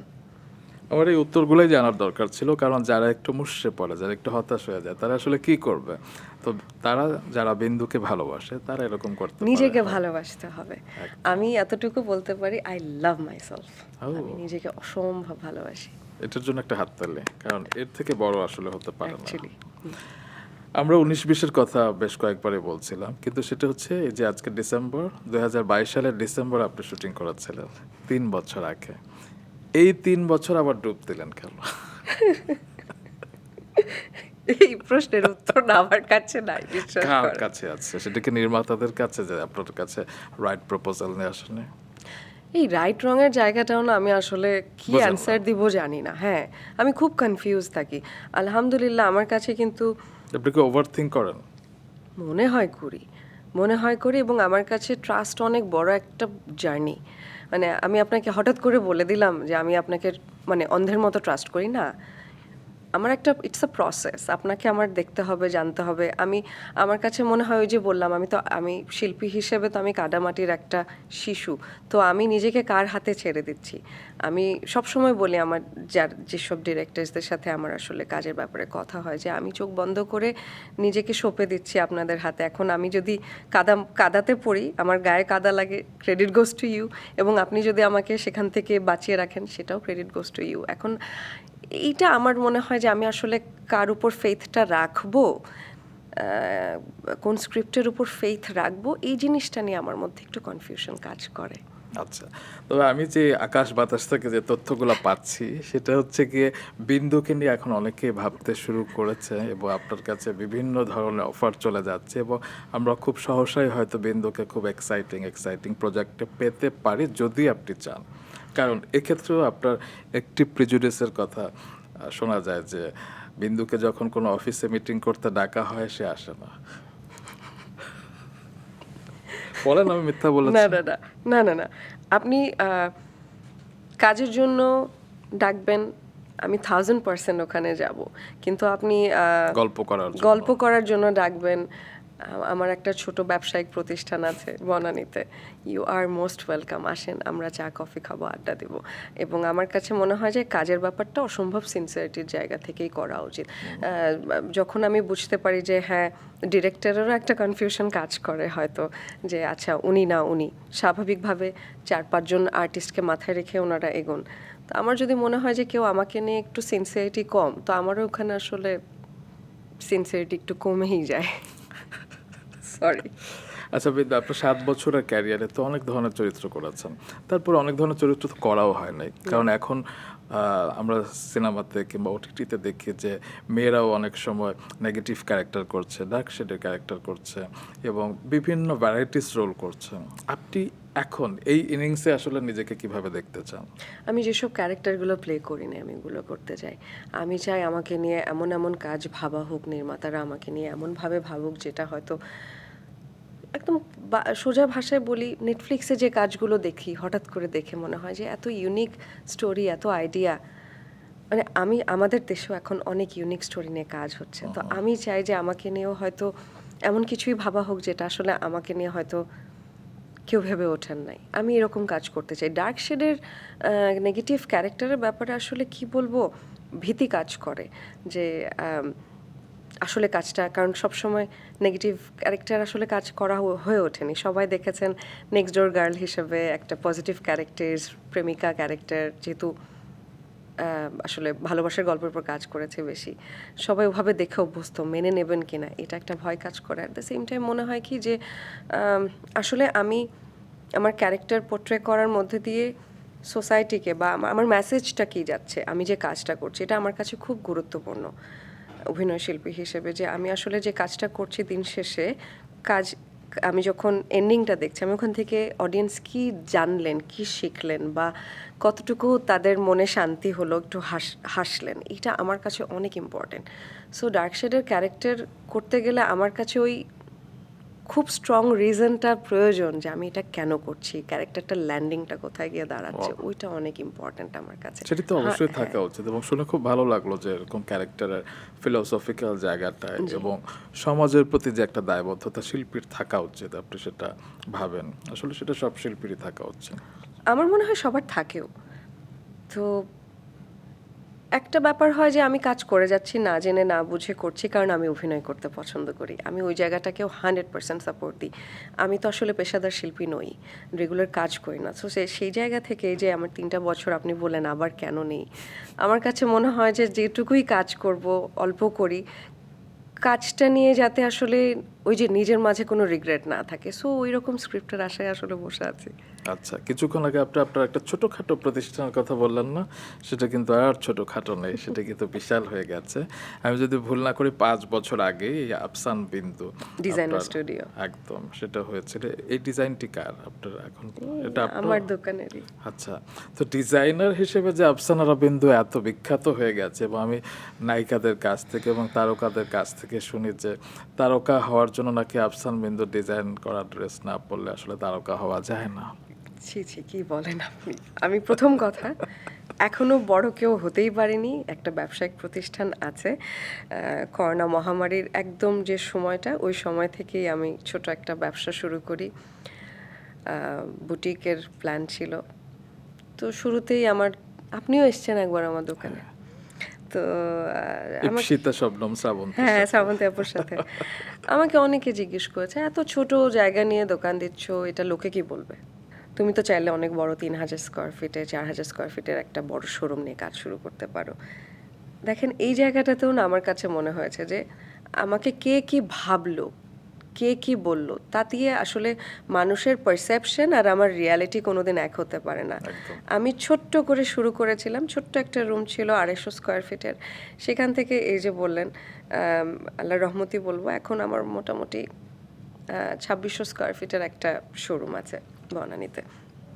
তো আমার চোখের সামনে এটা ভালো লাগে, আমি যখন ওকে গ্র্যাজুয়ালি বেড়ে উঠতে দেখেছি আস্তে আস্তে, এবং আমার প্রতিষ্ঠানের কোনো পাবলিসিটি নাই, ওয়ার্ড অফ মাউথে, এবং যতটুকু আসলে আমরা কোয়ালিটি দিচ্ছি, কমিটমেন্টের সাথে কাজ করছি, এটার কারণেই হয়তো 2-4 জন মানুষ ভালো কথা বলেন। অবশ্যই। ইন্ডাস্ট্রি মানুষ অনেক অ্যাপ্রিসিয়েট করেন যে আমি একটা ব্যবসা চালানোর চেষ্টা করছি। এবং খুব ভালো কাজ করছেন। এবং শুরুতে কজন স্টাফ ছিল, এখন কজন আছে? একজন স্টাফ ছিল শুরুতে, আপনি? আমার সাথে একজন আচ্ছা। ছিলেন, আর এই মুহূর্তে আছেন 15 জন। Wow wow. এখনো ছোটই আছি, কিন্তু চেষ্টা করি আর কি প্রপার কোয়ালিটিটা দেওয়ার। একদম, সেটা সবাই বলে এবং বিভিন্ন অ্যাওয়ার্ড শোতেও দেখে যে আপনার করা ডিজাইন ড্রেস পরে তারা যাচ্ছে আসলে। তো এই বিষয়টা আপনার ভিতরে কিভাবে এসেছে, এই যে ডিজাইনার হবে, এটা কি অনেক আগে থেকে প্ল্যান ছিল? কোনো দিনই প্ল্যান ছিল না। কেন হলাম, কেন এই জার্নি স্টার্ট হলো, এটারও আমার কাছে কোনো অ্যান্সার নাই, কারণ কিন্তু আমি যদি বলি যে আপনার ভেতরে ছিল, আমি যখন মেরিল প্রথম আলো অ্যাওয়ার্ডে আপনাকে দেখতাম যে তার আগে যখন রিহার্সেলের সময় আপনি ড্রেস নিয়ে কিংবা অন্য কো আর্টিস্টদের সাথে বিভিন্ন ডিজাইনের বিশ্বাস আইডিয়া করেন, সহ। ওটাতেও আমার কিচ্ছু করার ছিল না। আমি এতটুকু জানি আসলে I have a good test, এবং যখনই এসছি ছোটবেলা থেকে ইন্ডাস্ট্রিতে, আমাদের যেহেতু আমি জায়গাগুলো বুঝি না, কাজের দায়িত্ব, ড্রেসের দায়িত্ব আসলে ফ্যাশন ডিজাইনারকে দিয়ে দিতাম। তো আমার মনে হয় একটা ভালো কাপড় পরতে পরতে, ভালো ডিজাইনার কাপড় পরতে, বিভিন্ন ডিজাইনারদের সাথে বসতে বসতে আসলে একটা টেস্ট ডেভেলপ হয়েছে। ওই টেস্টটাই হয়তো আমার কাছে মনে হয়েছে যে যখন ব্যবসাটা শুরু করি তার আগে মনে হচ্ছে কিছু তো একটা করতে হবে, যেহেতু আপনার মনে আছে কিনা জানি না, আমার লেখাপড়া শেষ হওয়ার পরে আমি চাকরির জন্য ড্রাইভ দিয়েছিলাম, বিভিন্ন জায়গায় ইন্টারভিউ দিয়েছি, এবং কেউ আমাকে চাকরিতে নিতে চাননি, কারণ তখন আমি 100% পেশাদার শিল্পী। সবার মনে আছে আপনি শুটিং করে কিভাবে অফিস করবেন। তো সেখান থেকে মনে হলো এখন তো আসলে চাকরি বাকরিও করতে পারবো না, কিছু তো একটা করতে হবে। সো আমি দেখি আমার যেহেতু ফ্যামিলি বিদেশে থাকেন, ওনারা সবাই আমাকে দিয়ে কাপড় বানান। তো একটা টাইমে দেখি আমি বনানী সুপার মার্কেটে অনেক সময় স্পেন্ড করছি। তো পরে মনে হলো যে না ঠিক আছে তাহলে নিজেই একটা ছোট সেট আপ দিয়ে স্টার্ট করি।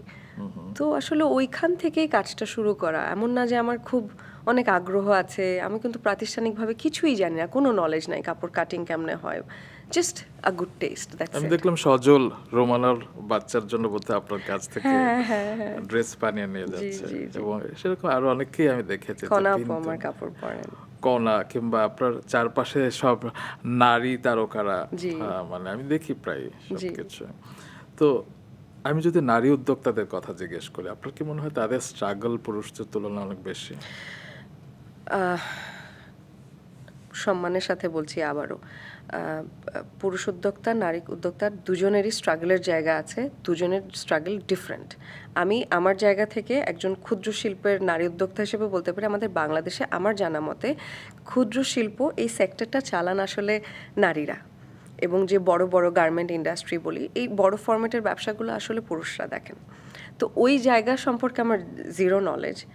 আমি জানি যে একজন নারী যখন একটা ব্যবসা স্ট্যাবলিশ করতে যান কি প্রতিবন্ধকতা আসে, এবং সে জায়গা থেকে বলি যে ইট ইজ ডিফিকাল্ট।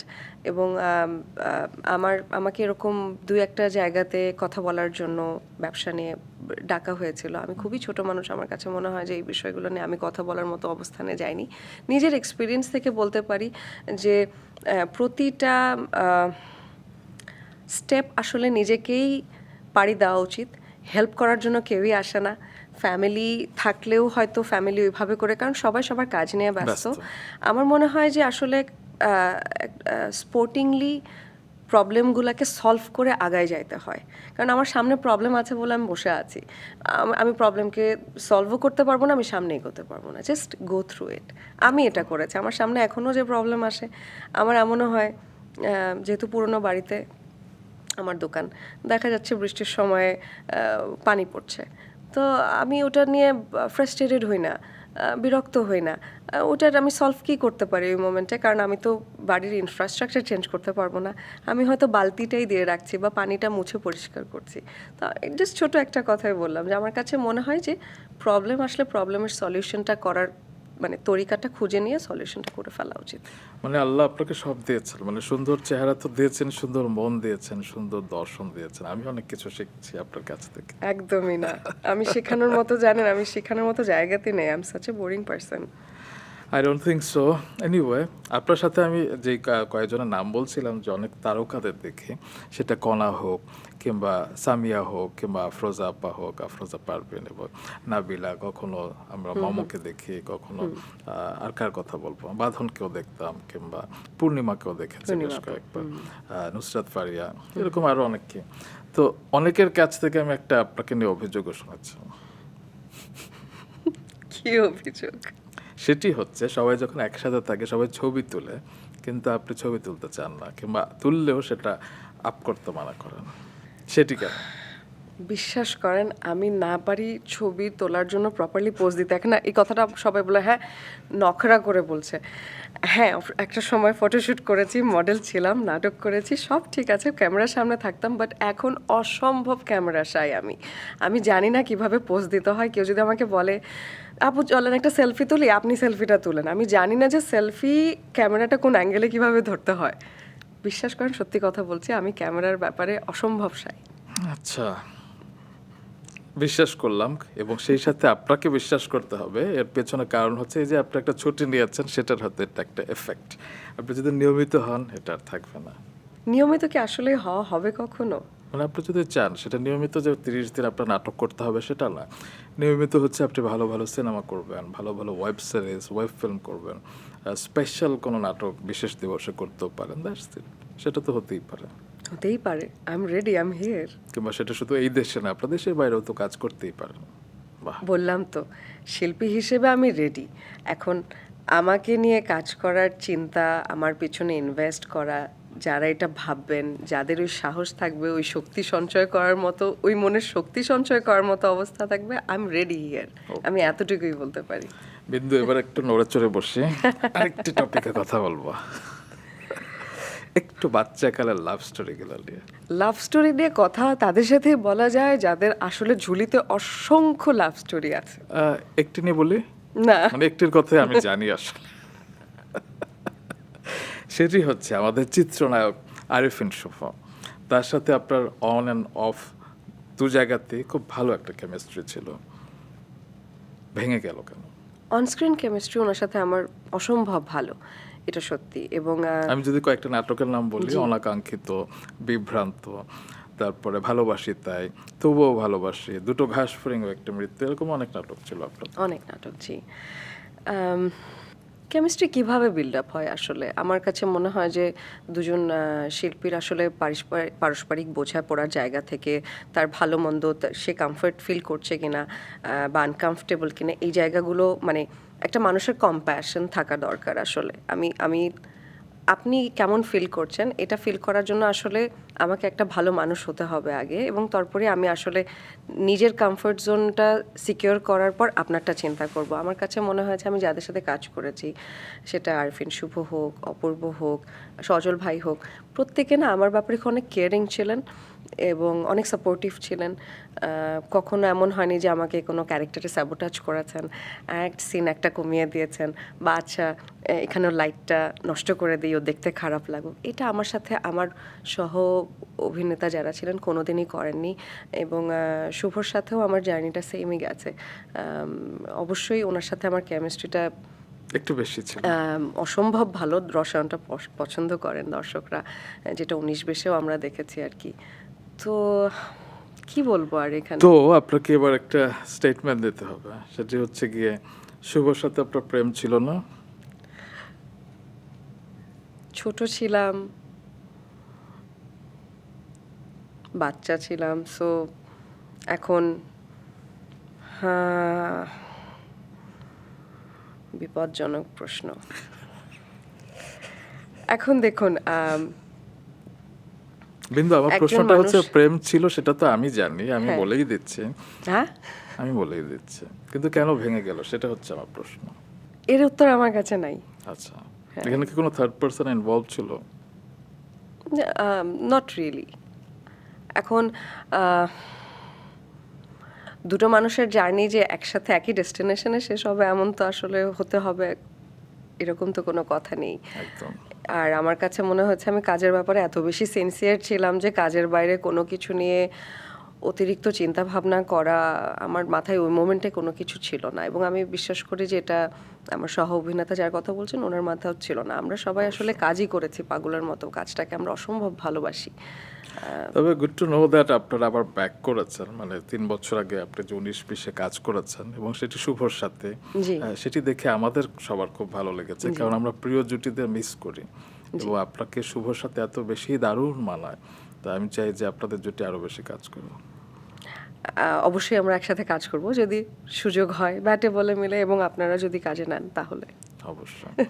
আরেকজনের কথা বলে, বলেন। জিয়াউল ফারুক অপূর্ব, তার সাথে আপনার অনেক কাজ ছিল। ইনফ্যাক্ট আমার লেখা প্রথম নাটকের পাত্র পাত্রী হচ্ছেন আপনারা, অপূর্ব এবং আপনি। আপনারা কাজ বন্ধ করলেন কেন একটা সময়? ওনার সাথে আমার প্রচুর কাজ হয়েছে। আমার মনে হয় সজল ভাইয়ের পরে অপূর্বর সাথে আমার অনেক কাজ হয়েছে, এবং ওনার সাথে আমার দারুণ একটা কেমিস্ট্রি আছে। আর আমি জাস্ট বুঝতে পারি, হয়তো উনি তাকালে এরপর ওনার এক্সপ্রেশনটা কী হবে এটা আমি বুঝতে পারি ওনাকে দেখে, আর আমি শিওর উনিও বোঝেন আমাকে দেখে। কাজ আসলে কখনো থামেনি, আসলে হয় কি সিচুয়েশন, দেখুন আমাদের পারস্পরিক বোঝাপড়া সম্পর্কের জায়গা কোনোদিনই আসলে হ্যাম্পার হয় নাই, কিন্তু আপনাকে পরিস্থিতি কিছু কিছু সময় এমন একটা আনকমফর্টেবল জায়গায় নিয়ে যায় যে আপনার আসলে তখন চয়েসটা নিতে হয় যে আমি আসলে ডানে যাব না বামে যাব। তো আমার কাছে মনে হয়েছে ওই মোমেন্টে হয়তো যে সময়টার কথা বলছি, অপূর্বর সাথে আমার কয়েকটা দিন কাজের বিরতি গেলে হয়তো ভালো হতো, এই কারণে আমাদের কাজ করা হয়নি, কিন্তু তার মানে এই না যে আমরা কিন্তু পরে কাজ করি নাই। এবং বলা তো যায় না, আমরা সামনে কাজ করতেই পারি, উনি তো এখনো রেগুলার কাজ করেন। তো আমরা কিন্তু হিন্টস পেয়ে গেলাম। আমি কোনো হিন্টস দিই নাই আপনাকে, আপনি কিন্তু জোর করে হিন্টস বানিয়ে নিলে হবে না রুমান ভাই। না, আমি আকাশে বাতাসে শুনতে পাচ্ছি এরকম কিছু একটা, মানে সেটা হয়তো সত্যি নাও হতে পারে, কিন্তু শুনে ভালো লাগছে ভালো যে লাগে। বিন্দু অপূর্ব জুটি ইজ ব্যাক, মানে এরকম একটা নিউজ আমরা দেখতে চাই। আমি তো চাই আমার সাথে সকলের জুটি ব্যাক করুক আবার, সকলে? সকলের, হ্যাঁ হ্যাঁ, আমি সবার সাথে কাজ করতে চাই এখন। আচ্ছা, ওনাদেরকে সবাইকে বলবেন। কিন্তু ফেরদৌস ভাই তো নাই। I miss him actually. Of course. Ferdous ভাইকে আমি শিওর আমরা সবাই অনেক মিস করি। Of course. উনি যেখানে থাকুক, উনি ভালো থাকুক, উনি সুস্থ থাকুক। এবং তিনি আপনার সাথে পারফর্ম করেছিলেন মেরিল প্রথম আলো জি। দিনটার কথা মনে আছে? একদম। এবং ওনাকে আমি যখন ওনার সাথে শুটিং করতাম, আমার মা কখনো না শুটিং সেটে যেতেন না আমার সাথে। তো দেখা যাচ্ছে ফেরদৌস ভাই কথা বলতেছে শটের মধ্যে, হ্যাঁ হ্যাঁ ঠিক আছে আন্টি আচ্ছা ওকে, ফোনটা রেখে বললো যে কি, আমি বুঝলাম না, আমি কি তোমার গার্ডিয়ান? সো আমি ঠিক মতো আছি কিনা, আমি খাওয়া দাওয়া করছি কিনা, আমি প্রপারলি বিহেভ করছি কিনা, এগুলো সব খোঁজ রাখার জন্য আর কি ফেরদৌস ভাইকে আমার মা ফোন দিতেন যে একটু না, হি খেয়াল ওয়াজ রেখো। অলওয়েজ প্রোটেক্টিভ অ্যাবাউট অবশ্যই। হিজ কোস্টার এবং এভরিথিং। আসলে অবভিয়াসলি আমরা তাকে মিস করি। যাই হোক, আবার শুভর প্রসঙ্গে একটু থাকি। মানে হয় না যে যার সাথে আমাদের বেশি বন্ধুত্ব কিংবা যার সাথে আমি বেশি ক্লোজ, তার সাথেই আমাদের ঝগড়াঝাটিটা বেশি হয়। তো শুভর সাথে আরিফিন শুভর সাথে এরকম কোনো ঘটনার কথা মনে আছে যে ঝগড়াঝাটি পর্যন্ত গিয়েছিলেন? না, উনি কথা কম বলেন, আপনি তো জানেন। আমিও কথা কম বলি, ঝগড়া কোথায় হবে? ঝগড়া হওয়ার জন্য এলিমেন্টস লাগে, ওকে, এরকম কিছু নেই। আচ্ছা। তো 2006 সালে আপনি মিডিয়া জগতে পা রেখেছিলেন লাক্স চ্যানেলের সুপারস্টারের মাধ্যমে, এবং এটা 2025 মানে 26 আসতে যাচ্ছে। 20 বছর হতে চলছে আপনার ক্যারিয়ারের। আপনার কি মনে হয় যে এই ইন্ডাস্ট্রি আপনাকে কতটা আপন করে নিয়েছে এবং আপনি এই ইন্ডাস্ট্রিকে কতটা আপন ভাবেন? আমি ইন্ডাস্ট্রিকে অসম্ভব ভালোবাসি এবং আমার কাছে মনে হয় যে আহ,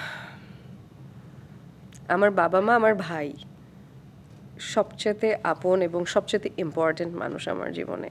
একটা পর্যায়ে মনে হয়েছিল যে ইন্ডাস্ট্রি থেকে বেরিয়ে গেছি, ঠিক আছে, আমার লাইফ অন্যদিকে যাচ্ছে, অন্য একটা জার্নি স্টার্ট হচ্ছে, ওটা আমার পেছনের একটা চ্যাপ্টার ছিল। কিন্তু এখন মনে হয় যে না, আপনি যদি আমার জীবনটাকে একটা বই ধরেন, বইয়ের প্রতিটা পাতাতেই কোনো না কোনোভাবে আমার অভিনয় শিল্পী হিসেবে ইন্ডাস্ট্রির সাথে যে জার্নি, এটা রয়েই গেছে।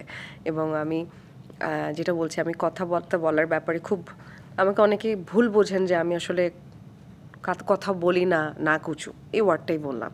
আমি আসলে কথা বলতে পারি না, কিন্তু আমি যখন আমার ইন্ডাস্ট্রির মানুষ কাউকে দেখি, আমি আই স্টার্ট ব্ল্যাবারিং, আমি যা তা বলতে থাকি, আমি অনেক কথা বলি। আপনি জানেন আমি আপনার সাথে অনেক কথা বলি। আচ্ছা দাঁড়ান, আমার আমি অনেক তো আপন দর্শকদের লাগে। সাথে একটু কথা বলে নিই। আচ্ছা দর্শক, আপনারা আজকে বিন্দুকে পডকাস্টটা দেখে কি একবারও বুঝতে পেরেছেন যে তিনি কথা বলতে পারেন না? আমার তো মনে হচ্ছে না। আমি আপনার সাথে কথা বলছি, এই কারণে আমি হয়তো কিছুটা কথা বলতে পারছি, কিন্তু আপনি যান বাইরে আমাকে দেখেন, আমি চুপচাপ ভূতের মতো দাঁড়িয়ে থাকি। আমি কিন্তু আসলে বিন্দু, আপনাকে যারা ভালোবাসে তারা তো আপনার কাছ থেকে কথা শুনতে চায়, কারণ ভেতরের মানুষটাকে তারা একটু জানতে চায়, বুঝতে চায়, কারণ এটা যুগের চাহিদা বলেন, আর ক্যামেরার বাইরে মানুষটাকে এই জানার একটা চাহিদার অধিকার কিন্তু ব্যাপারটাও না তাদের আমি আছে। বুঝি না কেন। আমার কাছে মনে হয় কি, এই যে আপনি আমাকে যে বলতেন না যে আপনি কেন আসতে চান না সামনে, কথা কেন বলতে চান না, আমি কিন্তু আপনাকে একটা উত্তর দিতাম যে কথা কি নিয়ে বলবো। আমার মানে কথা তো আমার কাজের কারণে আসবে, আমি যদি কাজ না করি আমি কি নিয়ে কথা বলবো। আমি আজকে সত্যি বলছি, আমি যে এখানে এখনো বসে আছি, আমি তো কাজের বাইরে কথা বলছি, আপনার সাথে আড্ডা দিচ্ছি, কিন্তু আমি কি নিয়ে কথা বলবো আপনার তো বলেন? ইলাস্ট্রাস ক্যারিয়ার আছে, আপনি এত ভালো ভালো কাজ করেছেন, আপনি তো সারা জীবন কাজ না করলেও যা করেছেন সেগুলো নিয়ে কথা বলা যায়।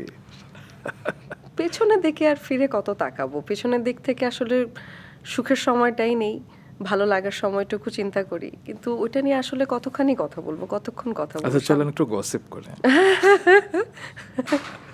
কারণ আপনি যে সময় এই তো প্রেম করেছিলেন, সেই সময় মানে আমরা পরবর্তীতে জেনেছি যে শাকিব খান অপু বিশ্বাসকে বিয়ে করেছিলেন 2008 সালের এপ্রিল মাসে। তো তারপরেই তো আসলে আপনি এই তো প্রেমে সাইন করেছিলেন, অভিনয় করেছিলেন, এবং আমরা প্রায় শুনি যে বিভিন্ন নায়িকাকে নাকি অপু বিশ্বাস বাদ দিতে বলতেন, এরকম বিভিন্ন নায়িকা বলে আসলে অপু বিশ্বাসকে অভিযুক্ত করে। তো আপনি কি সেরকম কোনো ইঙ্গিত পেয়েছিলেন যে এই তো প্রেম থেকে আপনি বাদ হয়ে যেতে পারেন কিংবা আমি এরকম কিচ্ছু কিছু? জানতাম না, কিচ্ছু। আমি আজ পর্যন্ত এরকম কোনো কথা শুনিনি। আর আমার যতটুকু মনে পড়ে, যেহেতু শাকিব খান কাজ করতেন আসলে এফডিসি ঘরানার সিনেমাতে তখন, আর আমরা নাটকের আর্টিস্ট, আমাদেরকে নিয়ে কিন্তু একটা প্রচলন ছিল যে নাটকের আর্টিস্টরা, ওদেরকে তো টিকিট কেটে কে সিনেমা হলে দেখতে আসবে। সেটা এখনো অনেকে বলে আর কি, এবং কথাটা কিন্তু দেখুন, ধোপে টেকে নিয়ে। তাই কি, চমক কিন্তু সবসময় চমক। যেমন আমি সরি, আমি এই জায়গায় একটু ইন্টারাপ্ট করি। আমার কাছে মনে হয় যে যে মানুষটাকে কম দেখা যাবে, সেই মানুষটাকে দেখার জন্য আগ্রহটাও বেশি থাকে। তো আমি যদি আসলে ভালো কোনো প্রজেক্টে কাজ করতে চাই, আমার কাছে মনে হয় আমার নিজের ইনভেস্টমেন্টটা কি হতে পারে, আমি নিজেকে ওভারসেল না করি, আমি নিজেকে অতিরিক্ত সকলের সামনে না আনি, অতিরিক্ত কাজ না করি, আমার এই মুহূর্তে এটা মনে হয়। যে কথায় ছিলাম ফেরত যাই, তো শাকিব খানের প্রথম মনে হয় ইন্ডাস্ট্রির বাইরে কাজ, যে সোহেল আরমান যিনি এই তো প্রেমের ডিরেক্টর ছিলেন এবং সিনেমার প্রডিউসার ছিলেন যিনি, ওনারা দুজনই কিন্তু আসলে শাহিন কবির, ওনারা দুজনই ইন্ডাস্ট্রির বাইরের মানুষ। এবং সোহেল আরমান নাটকে যতই আমজাদ আঙ্কেলের উনি ছেলে, উনি সিনেমাতেও কাজ করেছেন, কিন্তু উনি কিন্তু নাটকের ডিরেক্টর হিসেবেই প্রথিত যশা ডিরেক্টর। সো সেইখান থেকে কিন্তু আমরা নাটকের মানুষরা কাজ করছি ওনার সাথে, বরং উনি আসলে এই টিমটার সাথে উনি এসে ইনভলভ হয়েছিলেন। তো কখনো আমাকে এটা শুনতে হয় নাই যে আমাকে বাদ দেওয়ার প্রচেষ্টা চলছে বা কিছু। এবং ওই সময় শুধু আমি না, শাকিব খান কিন্তু শ্রাবস্তী তিন্নির সাথে কাজ করেছেন, বিদ্যা সিনহা মিমের সাথে কাজ করেছেন, শখের সাথে কাজ করেছেন, আমার সাথে করেছে, তিশাপার সাথে কাজ করেছেন, জয়াপার সাথে করেছেন, টানা 6-7 জন কিন্তু আমরা কাজ করে যাচ্ছিলাম ওনার সাথে। কিন্তু একটা জিনিস খেয়াল করেছি যে সিনেমার নায়িকা আমরা যারা কাজ করেছি, সেকেন্ড সিনেমা থার্ড সিনেমা পর্যন্ত খুব কমই আসলে সিনেমার ওনার সাথে সবাই কন্টিনিউ করেছেন। এটা হয়তো রিজন হতে পারে যে আমরা নাটকের শিল্পী বলে, তখন আর কি এফডিসিতে বলা হতো যে নাটকের শিল্পীদেরকে দিয়ে এত সিনেমা আসলে এফডিসিতে বানানো সম্ভব। কিন্তু হয় না যে সিনেমার নায়কদের সাথে কাজ করলে কিছু প্রেমের রিউমার হয়, বিশেষ করে যখন মেগাস্টার শাকিব খান কাজ করলেই বলা হয় যে এর সাথে শাকিব খানের প্রেম কিনা। আপনাদের নিয়ে আমি সেরকম কিছু শুনিনি, কেন? শোনার জন্য তো আসলে সেখানে কিছু না কিছু রসদ থাকতে হয়, রসদ থাকলে না শুনবেন। না, এরকম কোনো কিছু ওনার সাথে আমার জার্নি ছিল না। যতটুকু কাজ হয়েছে, যতদিন কাজ হয়েছে, হি ওয়াজ ভেরি সাপোর্টিভ। এবং আমার একটা কথা এখন মনে পড়ছে আপনার সাথে গল্প করতে করতে, যে ওই যে 2000-3000 মানুষ আছেন আর কি, একটা প্রত্যন্ত অঞ্চলে গিয়েছি, জায়গাটার নাম মনে পড়ছে না। তো আমরা নদী পার হব, আমরা নৌকা পর্যন্ত যেতে পারছি না, স্পিডবোট পর্যন্ত যেতে পারছি না, এত মানুষ, এবং কোনোভাবে প্রটোকল দিয়ে কোনো কিছু কন্ট্রোল করা যাচ্ছে না।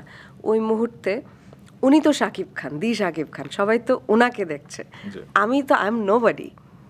অবশ্যই আমি নাটকে তখন রেগুলার কাজ করি, I am very famous, but ওনার কাছে আমি একজন তুচ্ছ নগণ্য একজন মানুষ। কিন্তু উনি এটা মেক শিওর করেছে যে আমি ওয়েল প্রোটেক্টেড কিনা, আমাকে ঠিকঠাক মতো, কারণ উনি ওনার পাশে আমাকে ডেকে নিয়েছেন এবং উনি আমাকে একসাথে নিয়ে স্পিড বোর্ডে উঠেছেন। তো ওনার এই আচরণগুলো আমি শুনেছি এটা প্রতিটা তার কো আর্টিস্টের সাথেই আছে। তো এই জিনিসগুলো ওনার মাঝে আমি দেখেছি অনেক।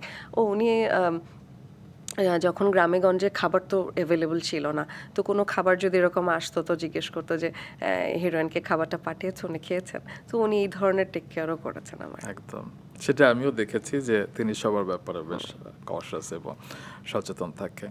এবং আসলে এমনি তো কেউ ওপরে যেতে পারে না, নিশ্চয়ই কিছু বিষয় থাকে। বা আপনি যেটা ওভারসেলের কথা বললেন, হ্যাঁ, এই শাকিব খানের দীর্ঘ 26 বছর ক্যারিয়ারে খুব বেশি টিভিসিতে তিনি কাজ করেনি, মানুষের সামনেই কিন্তু উনি খুব একটা আসেনি, খুব বেশি ইন্টারভিউ না, খুব বেশি কি ফিতা কাটার আমি দেখিনি আর কি।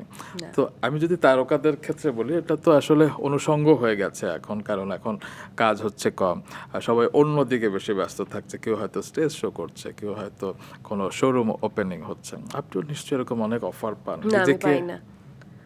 ওকে, প্রথম কথা হচ্ছে আমি তারকাই নই, আপনি যেটা বলছেন, আমি তারকা নই এবং আমি বিন্দু, আমরা পডকাস্ট শেষ হয়ে যাচ্ছে, আপনি বিনয়টা একটু ছাড়েন।